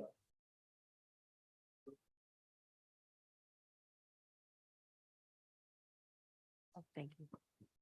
Hello, I'm Ali Safety. I'm a resident of Ipsy Township. I'm a retired educator with over 40 years of experience. I've been a volunteer with Moms Demand Action for the last 8 years. Moms Demand Action started off as a grassroots group of moms advocating for gun safety after the Sandy Hook shooting. But now it has grown into a national group for all adults and students with chapters in every state. We are here tonight, to request that Ipsy Community Schools School Board pass a resolution to support gun safety and safe gun storage. One of the programs that Moms Demand Action promotes is called Be Smart. Its ties into why we are here tonight. So I'm gonna let Joy start in giving a little information of what Be Smart is about. Hello, everyone. Be Smart is a national campaign to educate adults on the importance of safe gun storage. Be Smart volunteers provide flyers, presentations on safe gun storage, recommendations to adult groups at schools and in the community. We do not endorse or condemn owning guns, but focus on safe gun practice. We encourage adults to follow these 5 steps to help protect children from gunfire. S, secure guns in your homes and vehicles. M, model responsible behavior around guns. A, ask about unsecured guns in other homes. R, recognize the role of guns in suicide. T, tell your peers to be smart. Yeah, I want to thank you. And I just want you to understand there are 21 school districts throughout the state that now have resolutions. There are a number of others that are looking at it. And we're looking forward to answering any questions and working with you all to keep the schools in our community safe. I have a couple samples of some resolutions and some detailed information about it I'd like to share with you. Can I do that? Yes. Okay. Do I hand it out myself? You can hand it out to, yes, you can hand it out to us. Thank you so much. Be careful. Yeah, there's a lot of cords there. We don't want you to trip. Thank you. Thank you.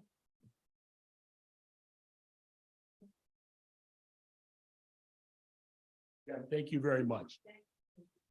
Thank you.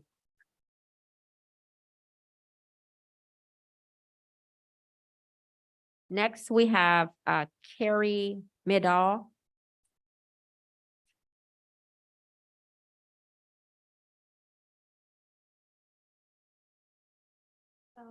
Good evening. I just want to thank you for your dedication and your service to our community. The quality of schools is very important to communities, and I just wanted to acknowledge and thank you for your service and dedication to our students. I am also here to speak on behalf of Ms. Harding.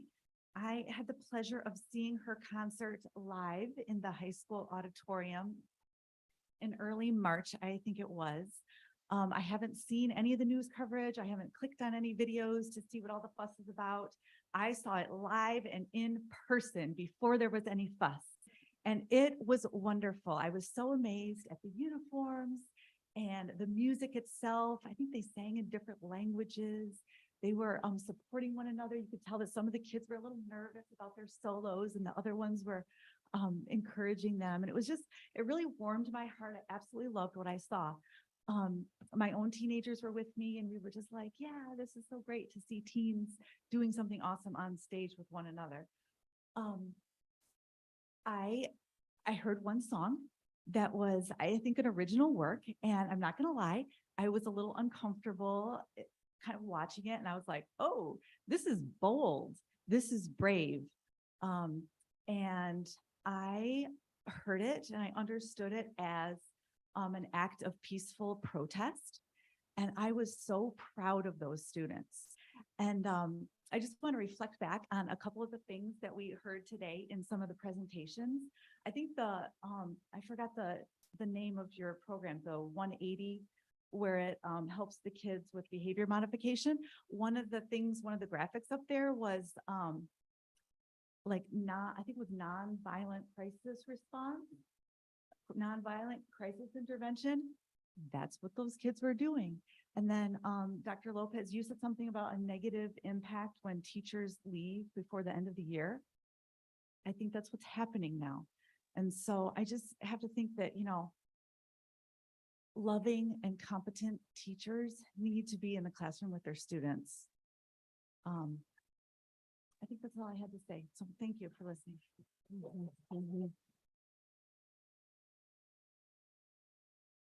Thank you, Carrie Midall.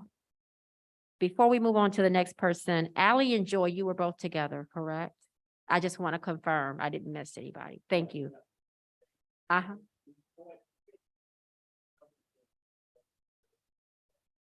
Yeah, she can come back up.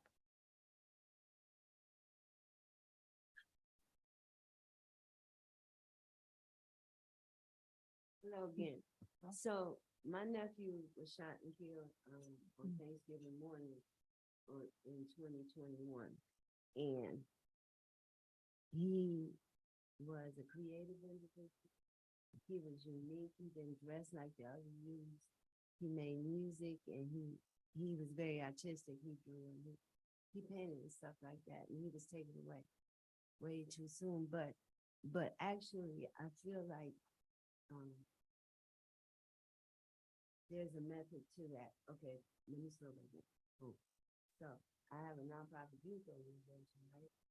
So when he died, I started researching resources for people in this position when their family or their child gets killed.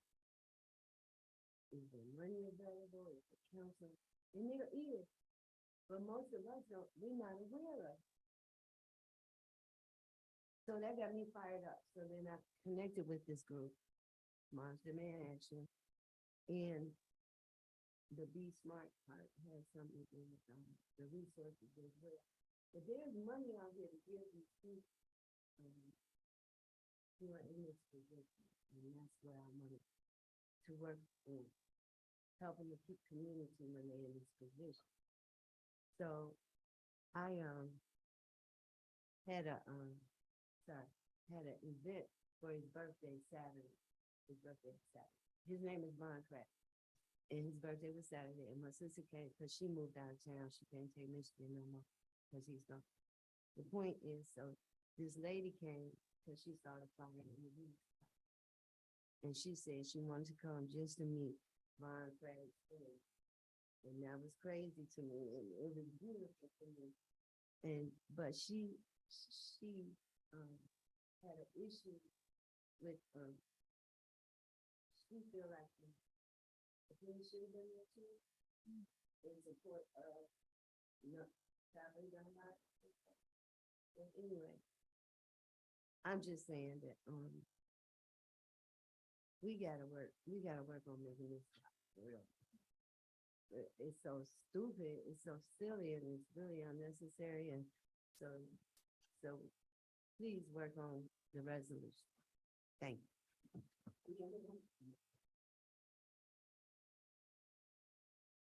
Thank you, Joy. Next, we have Carrie Newton.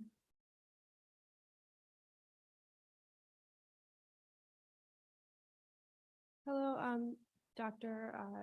Hawkins and Superintendent Zachary Ross and the board.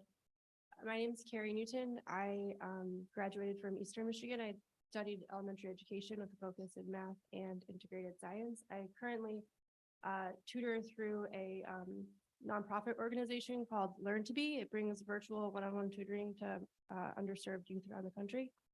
And I heard Superintendent Zachary Ross talking about the teacher shortages in Ypsilanti, and I've listened to the focus on literacy throughout K through 12, but specifically in those transition years. And I know that across the state that third graders and fourth graders in literacy are struggling with low test scores and low progress, and that it is the underserved communities that are struggling the most with literacy. And I am wondering about the Get Michigan Kids Back on Track plan and the funding that has been set aside, the $742 million for literacy coaches and tutoring, and how that funding is being allocated to communities across the state, and wondering how the Ypsilanti elementary schools in particular, that was my focus area in school. So I'm wondering how the funding has been, how the Ypsilanti schools have been receiving funding from that, or how the Get Michigan Kids Back on Track plan has been working in your schools, if it has been working in your schools. Yeah. I don't know if I'm allowed to ask a question like that, but my comment is I'm very curious about it and I don't know how to find the answer to that question. Thank you, Carrie Newton. Our practice as a board is we listen to, Okay. we, So, Yep. okay, my sort of idea, I guess, is to connect with the College of Education at Eastern Michigan and to provide a way for the future educators in their College of Education to have potentially fieldwork hours through literacy tutoring virtually, so that the College of Education students don't have to commute to work one-on-one with students. And that students in underserved communities or rural communities that are maybe harder to reach for people who are studying at Ypsilanti but commuting there, they might have it might be more accessible. And wondering how the literacy training from the Get Michigan Kids Back on Track plan will pan out and who those future literacy coaches and tutors will be, and wondering why they aren't students in College of Educations across the state, why they aren't, or if they're going to maybe target those individuals as potential coaches and tutors for the students across the state, because they have background checks, and if they're studying elementary education, they potentially need more literacy training as future educators. I know from my experience at EMU, after graduating, I do feel that way, that maybe I could have benefited from more training and teaching literacy. And I actually have a meeting with the dean of the College of Education coming up in July. So I just wanted to share that. Thank you. Thank you, Carrie Newton, and I believe someone like Dr. Lopez will follow up with you. Next, we have Deborah Stevens.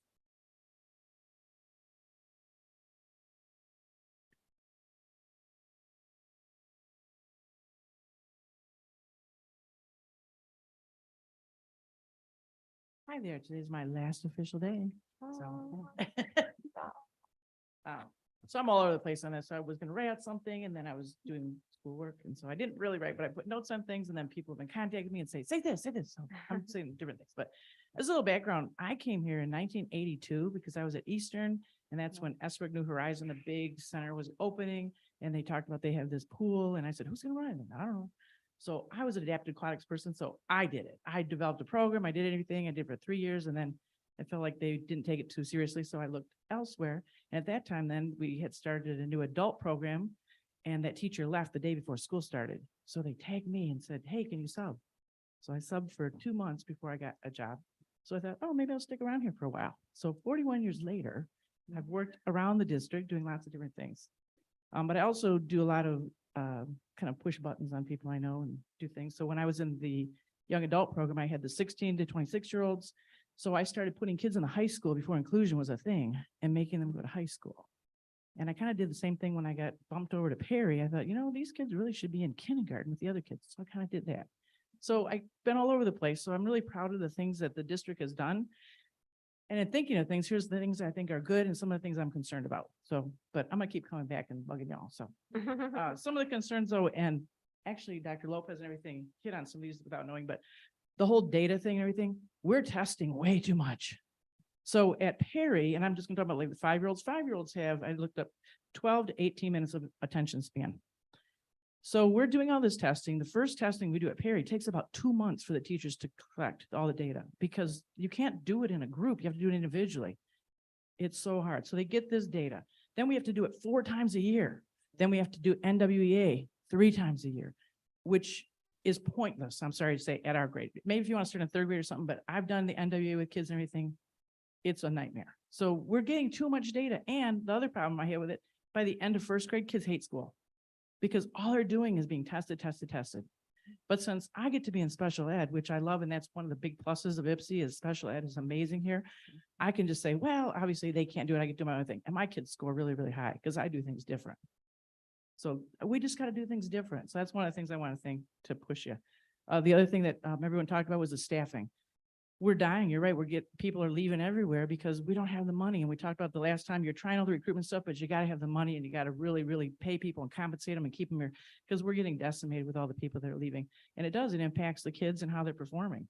and visibility of central office and Board of Education people. Y'all got to get in the buildings and see what we're doing. So if you can come and see what they're doing good, what the struggles are, it'll be much better, because if you just look at all the little things, I would thought I should have made a little presentation and show you all the things, but it'd be better if you come in my room and see, you can see the little cool house I made, right? I do, the campground I just took down. So you got to get in there. I know everyone works and stuff, but I thought you got to have time that you can come into the buildings, do things. The positives in the district, I see community support. This community supports us so much. And that's why the big Crystal Harding thing has been such a hard thing. I thought, you know, when you look at big businesses, they let their PR people say, hey, let's settle it right away. But also have great staff families and of course the special ed. So I'm gonna keep bugging just like Levada. And next month, when we celebrate the retirements, she's gonna be like Yes. the big. Thank you for all your service. Thank you, Deborah Stevens. She's talking about when they took down the loft, she made a big old little house for the students. It was so I cool saw in her it, yeah. classroom. Very nice. And she had all boys. And did you end up with one girl? Oh, she didn't ever come. All boys this last year. All right, next that takes us to item 7 on our agenda, which is our consent agenda. Is there a motion at this time?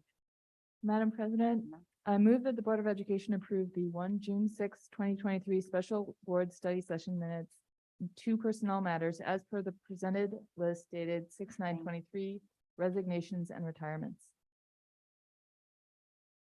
Thank you. A motion has been made. Trustee Goodrich, did you say 6/9 or 6/19? Sorry, I read off of the sheet 6/9. Is that correct? I have 6/19/23 on mine. Is it supposed to be 6/9?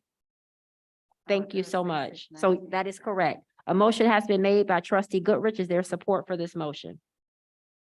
Support, trustee Gainsley. Thank you. Supported by trustee Gaisley. All those in favor? Aye. Those opposed? Motion carries. Next, that takes us to our action item under student affairs, and that's our approval for our annual instructional material. Is there a motion at this time?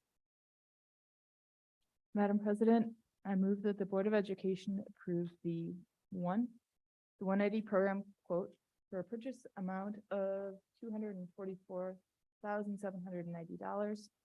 2, National Geographic Learning quote number 6407286 for a purchase amount of $39,419.60. 3, H Anywhere Plus K8 3-year renewal quote. I'm not going to read that number. Quote number for a purchase amount of $65,250, and 4, Newslia quote for a purchase amount of $39,740.80.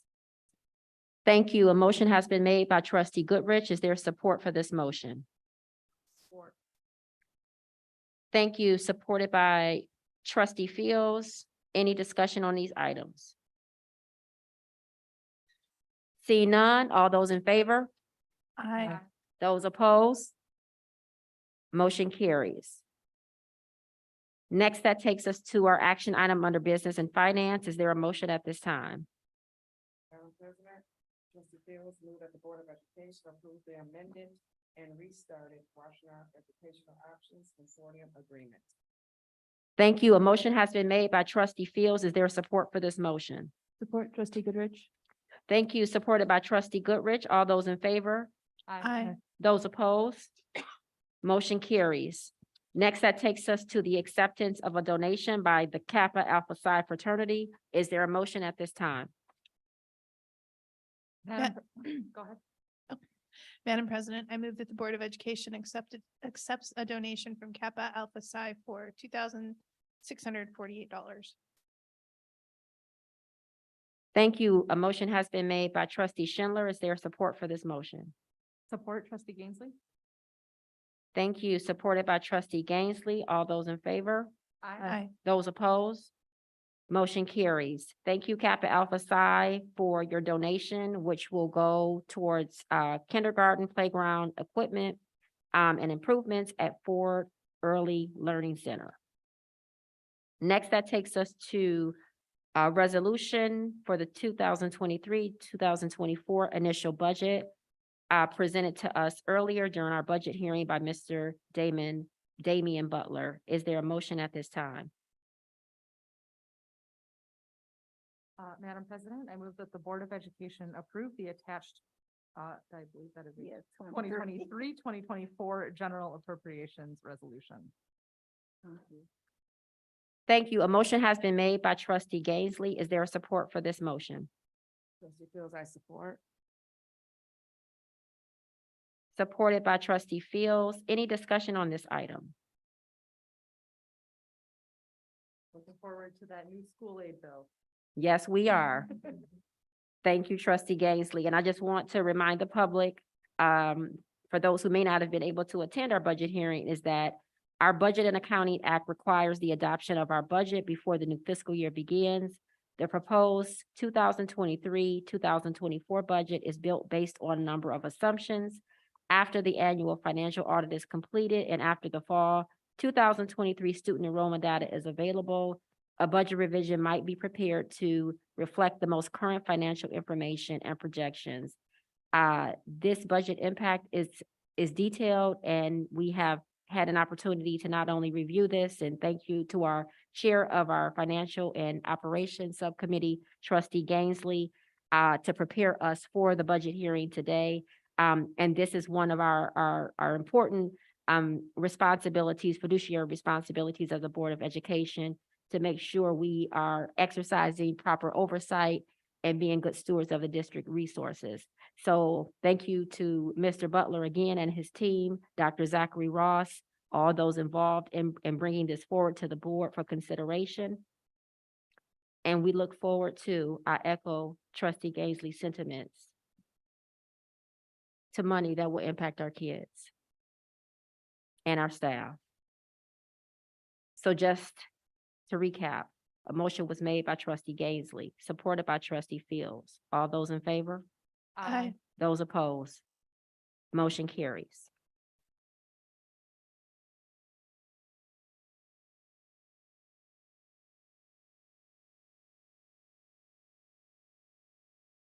Next, we have a resolution for, it's item E, the resolution for the SBLF.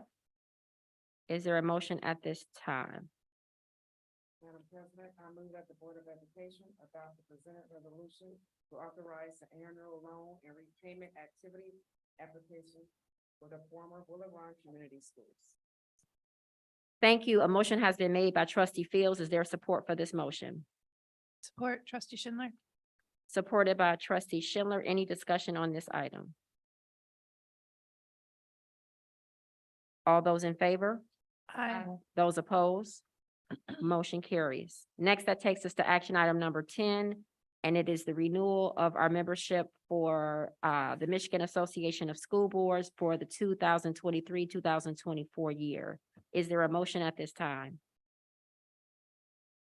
Madam President, I move that the Board of Education approve the 2023-24 renewal of membership with the Michigan Association of School Boards at a cost of $7,208.77.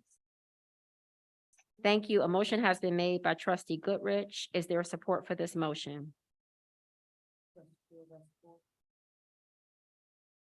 Thank you. Supported by trustee Fields. All those in favor? Aye. Those opposed? Motion carries. Next, that takes us to the second public comment portion for this evening. And Ms. Haynes, are there any public comment cards that have come in?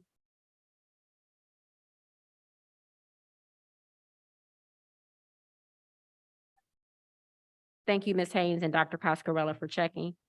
Next, that takes us to item 12 under discussions. And first, we have Board of Education Subcommittee reports.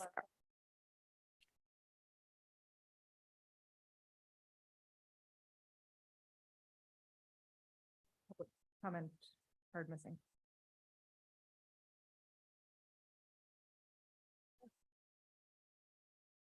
Tell me your name, please. Crystal Forbes. It is right here. I apologize. You do not have to fill out another card. And I apologize for missing you during the first, because now you had to sit here through all of this other. It's super exciting. I learned a lot. You did. Well, I'm glad that we did not, be inefficient with your time. So thank you for staying and bringing this to our attention. I apologize for missing your card. That's okay. So yeah, my name is Crystal Forbes. I've lived in the Ypsilanti School District for about 10 years.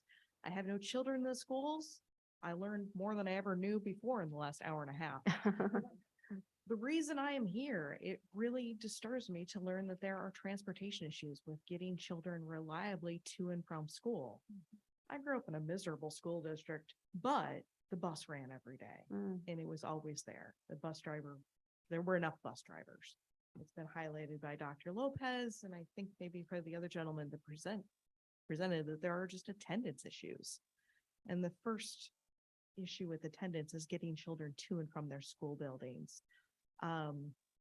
What is the community schools planning to do about this? Do you have a comprehensive plan in place for next year? And do you have sufficient staff and bus drivers to make sure that all of the kids are getting to and from school every day on time? So normally the Board of Education doesn't comment, but I will defer to Dr. Zachary Ross, just to maybe just share a few things that we have done that you have missed, that I think are important to say publicly. Dr. Zachary Ross. Hi, yes, thank you.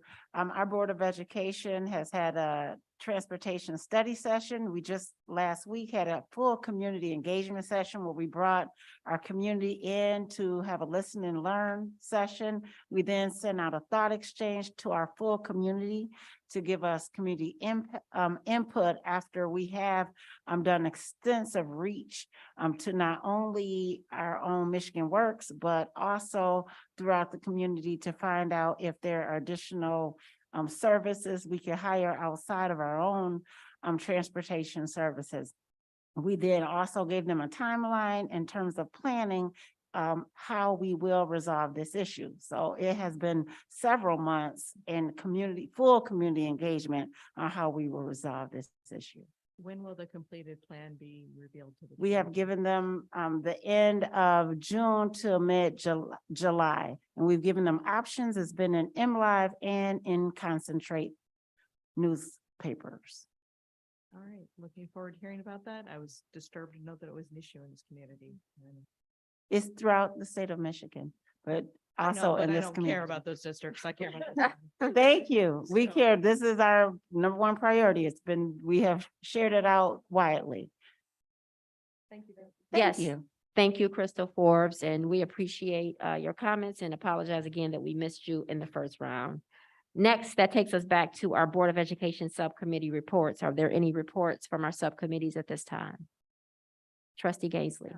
All of the subcommittee pieces, we've had, two subcommittee meetings with the Finance and Operations Committee within the last month. The first one was on the transportation issues before the,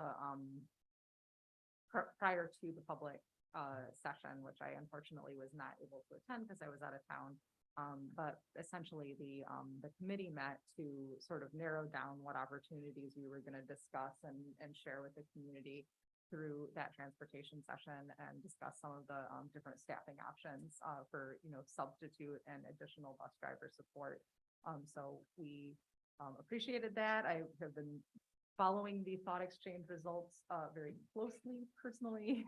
And, I'm certainly glad to see that we're going to take proactive action on coming up with a plan that we are confident that we can serve and staff for transportation. So that was the first meeting. We also had another meeting last week where we reviewed the budget in detail with Mr. Butler and offered comments on that. And as I mentioned, sort of the biggest takeaway from that is that the school aid bill has not been passed through the legislature and the governor at this time. So what we just passed, the budget that we just passed a few moments ago, is based on fairly conservative assumptions about what the per student funding is going to be. We are hoping that number is going to be higher when we come in. There's also debt relief that is currently before the legislature for the city for the Ypsilanti schools. And so we're also really looking forward to seeing, that pass. So those are, the two subcommittee reports. Thank you. Thank you, trustee Gainsly. Other subcommittee reports? All right, seeing none, that takes us to our discussion of YCS support letters.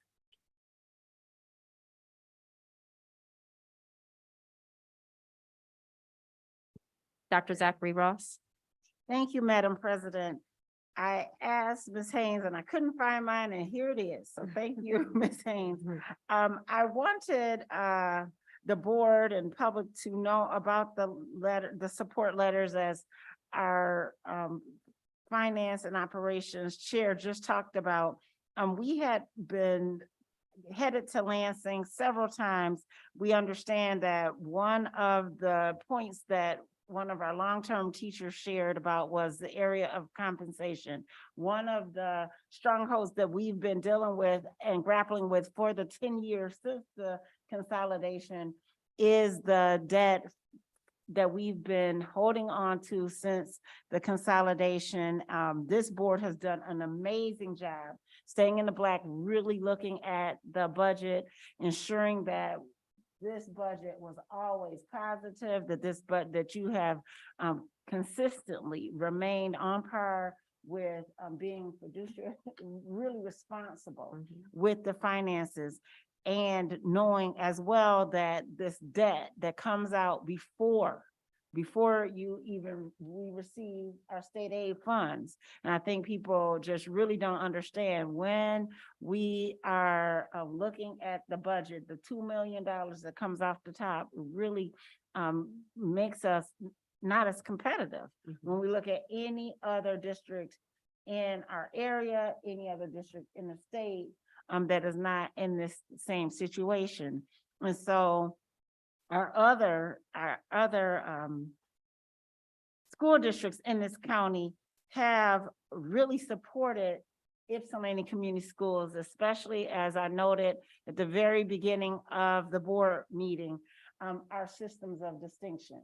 Usually we can say what a wonderful job this district has done, but when our third party accreditation provider has said, you know, outside third party, this district is recognized not only from the state, and distinguished itself out not only from the state, because there's no other district in the state that has received this, but internationally, 38 districts or systems out of all of the systems that they looked at this past year in terms of what types of systems we do, what kinds of internal measures that the board looks at, the community looks at, and internally our buildings, how it's operated. This district is accredited with distinction. The WASB, along with the WISD, has already sent this letter to Representative Regina Wise and Senator Bayer. They also have sent it to all of the senators who represent the representative districts. So Senator Pohanky, Senator Colette, I don't know how to say it, Kozar, Sue Shink, Jeff Irwin, Darren Camilleri, Senator Elena Tice, Joseph Bellino, Senator Conan, Senator Carrie, I don't know how to say her name, from the 47th district, Senator Representative Brayback, Representative Boland, Representative Jason Morgan, Representative Kathy Schmaltz, Representative Reggie Miller, and Representative Jimmy Wilson. So that is every senator or rep, state rep in Washtenaw County. And so on behalf of Washtenaw, of our district, these collective letters are going out first on behalf of the entire Washtenaw area school board. But then Washtenaw Intermediate School District sent their collective letter out.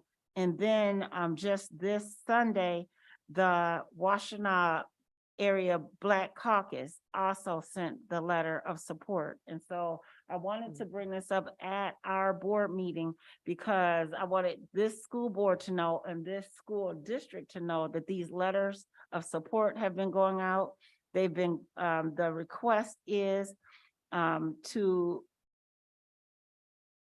eliminate our $25 million from the debt, the 7.1 million in operational debt, and the additional $18 million in the school loan revolving debt fund. As you saw on the budget, we are now repaying some of the debt from the previous school districts, and that money is coming out of our general fund. And we know it should go directly to our students and to our staff. And so when we're paying those things back to the state instead of paying it to our staff, it causes these challenges to us. And so we want to thank, first of all, our other local districts for their support. We want to also thank those members from the House and from the Senate who have already worked to put us on the preliminary list of, we already saw in the initial forecasting of some budgets of our names on the initial list there, but we want to see it get all the way through to the governor. We want to see if we know the 7.3 million is already there, but we want to see the 7.3 and we want to see the 18 million there. And we know when these letters of support are written, that helps. We know when the calls come in, that those help in the meetings and the speaking positively about Ypsilanti Community Schools. And so I just asked Julie to put this discussion on the agenda because I didn't want the letters to go out without you hearing about it. I didn't want them to go out without an expression of gratitude because we know that other local communities are dealing with a lot of issues right now. It's the end of the school year. They didn't have to write letters of support on behalf of Ypsilanti Community Schools, yet they felt that it was a need, and the support that we're receiving from Washtenaw County is overwhelming. And I just wanted to make sure that we all are aware of it. And before, we heard a lot of support verbally, but to put it in writing takes it to another level. Board comments, feedback. Trustee Gainsly. I so appreciate this update and the addition to the agenda. Obviously, it's a really critical issue for us to talk about, particularly because YCS is in such a unique position as one of the very few districts that has been through a consolidation. And I think is a success story really of how far this district has come in the last 10 years since the consolidation. I would just like to request, I guess, that I would love it if all of those letters could be shared with the board. I think it'd be great for us to be able to see them if you feel that that's appropriate. Any of the materials or one-pagers that we're sharing. I know that some of them I see are in the board packet, but I don't know, is that everything that's Been received all of them, so. Okay, if you would be willing to just forward them on, I would just be really, I would love to see them, but also I think as we are out having conversations, it's just helpful to have that information like ready at our fingertips to, reinforce with some of our legislative folks as we're talking to them, as well as the community leaders who, people who are invested in this school district. They know that that has been, has been dragging us down for a long, long time. They understand that this is a critical issue within the district that is preventing us from, supporting our students and our staff the way we need to. So they want to know, what can we do?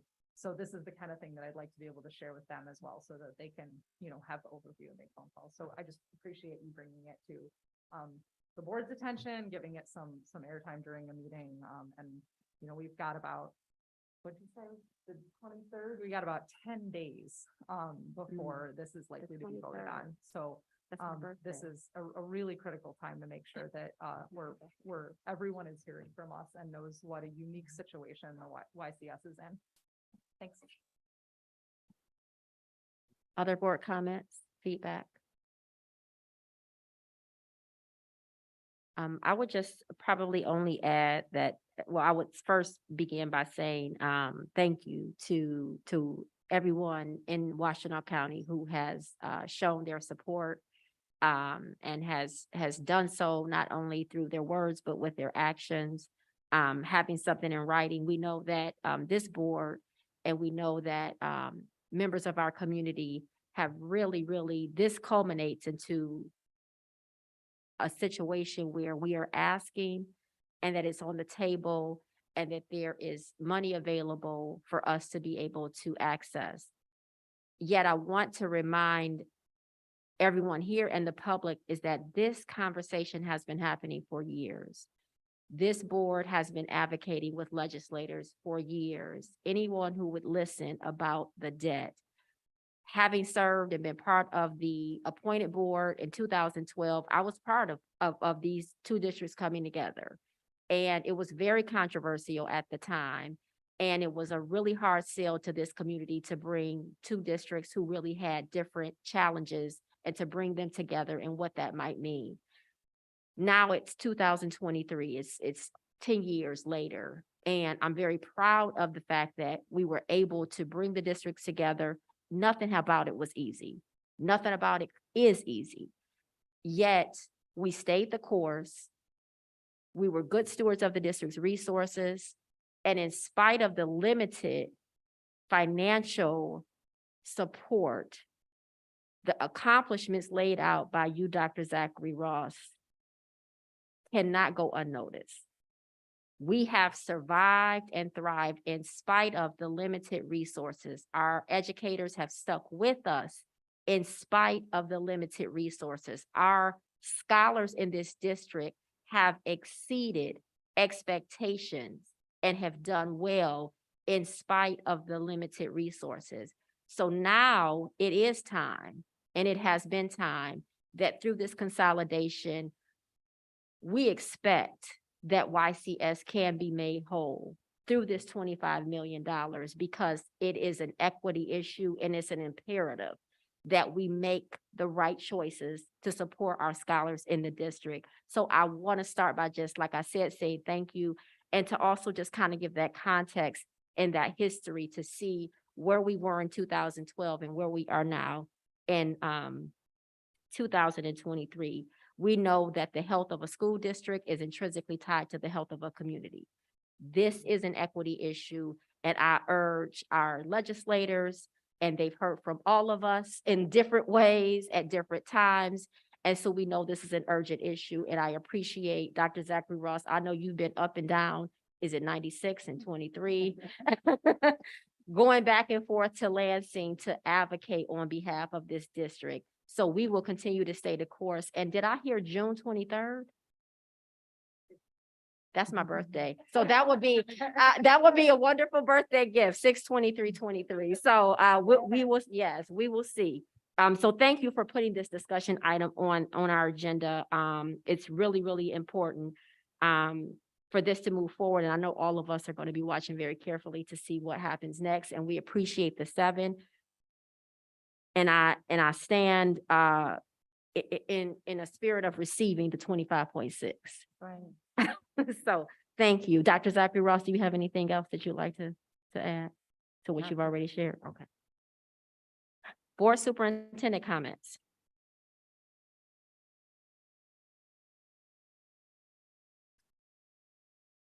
None? No? Well, I was, sorry. Go I was ahead. like Trustee on the Sherman. fence. I had two things. One was your wonderful speech about how the district has thrived despite the limited resources.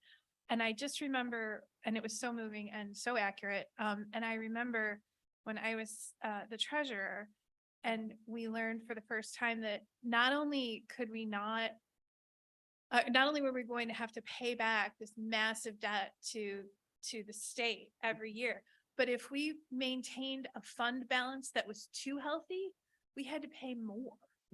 So, I mean, when you say limited resources, just hats off to our superintendent and our whole board for the work that, and the whole admin and staff and faculty and everyone. So, yeah, I was really transported back to that horrible moment. Let's go. And then I just wanted to say that I thought that, I know that you'll take the lead on looking at this resolution, but I'm super in favor of preventing gun violence. Yes, yes. I thought that was, a nice comment to have today. Thank you, trustee Schindler. Any other board comments? I'll just name a few. And one, just want to begin by saying thank you to all of our educators for a successful school year. We've had ups, we've had downs, but we have been a district that is committed to making sure our students get everything they need and deserve. And for that, I just want to say thank you to all of our educators, our staff, our administrators. It's because of you that this work is able to happen. And it's because of you that our students are able to thrive in our school district. So I just wanted to say thank you for a wonderful school year. I look forward to the board retreat. We have much to do and much to talk about. And then I think my last comment is really just to say that there are lots of Juneteenth celebrations happening across the community. So I hope that we all take opportunities to celebrate all that Juneteenth means to the African-American community. Last call, board members. Dr. Zachary Ross. Thank you, Madam President. Yes, we cannot let this day go by without thinking about it is the last day of school.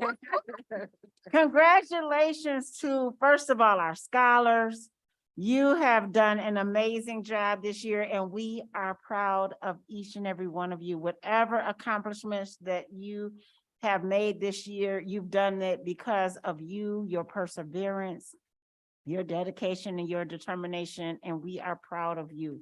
Give yourself grace, because I know whatever achievements, everyone can think about all the things that we could have done, would have done, should have done, quit, remove all the doubts.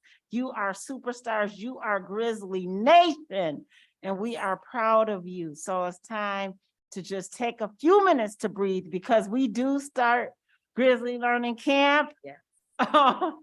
On Juneteenth, June 19th. And you couldn't have done it without all of the support of your amazing, tremendous, wonderful, phenomenal staff, all the teachers, custodians, cooks, parapros, speech and language, social workers, nurses, secretaries, administrators, all of them. So let's give them all a round of applause. Thank you, thank you, thank you. YCS Grizzlies, you are amazing, amazing. So whether you're going off to relax this summer, to work Grizzly Learning Camp, to go on a vacation, to do whatever it is that you want to do, you do it, and you do it fully and enjoy. And we look forward to you coming back. Just make sure you come back in the fall, because we love you, we need you, and we just appreciate you. And to the families and to the community, thank you for your support, because without your support, we couldn't do this work. So thank you, families, for encouraging us, for being our partners in this. We already got back to school bash, everybody. So come on, back to school bash on August 19th. We look forward to seeing you. We're gonna be out at Prospect Park this year. So we look forward to seeing you at Prospect Park. First day of school is August 28th, but Grizzly Learning Camp is right around the corner. There's gonna be some calls coming, but preschool, kindergarten, and first grade, you're gonna be at Perry Learning Center, 8 a.m. to 12 noon, 550 Perry Street. Second, third, fourth, fifth, sixth, seventh, eighth grade students, you're gonna be at Willow Run Middle School from 9 a.m. to 1 p.m. 235 Spencer Lane. 9th, 10th, 11th, 12th grade students, you're gonna be at Ypsilanti Community High School from 9 a.m. to 1 p.m. 2095 Packer Road. If you're supposed to have bus transportation, our school staff will call you to provide a pickup location and they're gonna let you know sometime during the week. And for high school students only, students will receive a bus card and utilize public transportation. We're looking forward to seeing you Grizzly Scholars at Grizzly Learning Camp on Monday, June 19th. Also, parents, if you gave us your correct Power School number and you're going to Grizzly Learning Camp, you're going to receive a phone call. So answer the phone, please. Answer the phone. There's going to be parent meetings as well later this week. So we look forward to seeing you. Thank you for trusting us with your scholars. They are going to have an amazing time. Remember, Grizzly Learning Camp is a hands-on, project-based, fun, field enrichment experience. They go on trips. They have a wonderful time. So we can't wait to see you there. Thank you so much for allowing us to educate your scholars this year. We look forward to next year. Oh. We got to talk about Jazz in the Park. Oh, yeah.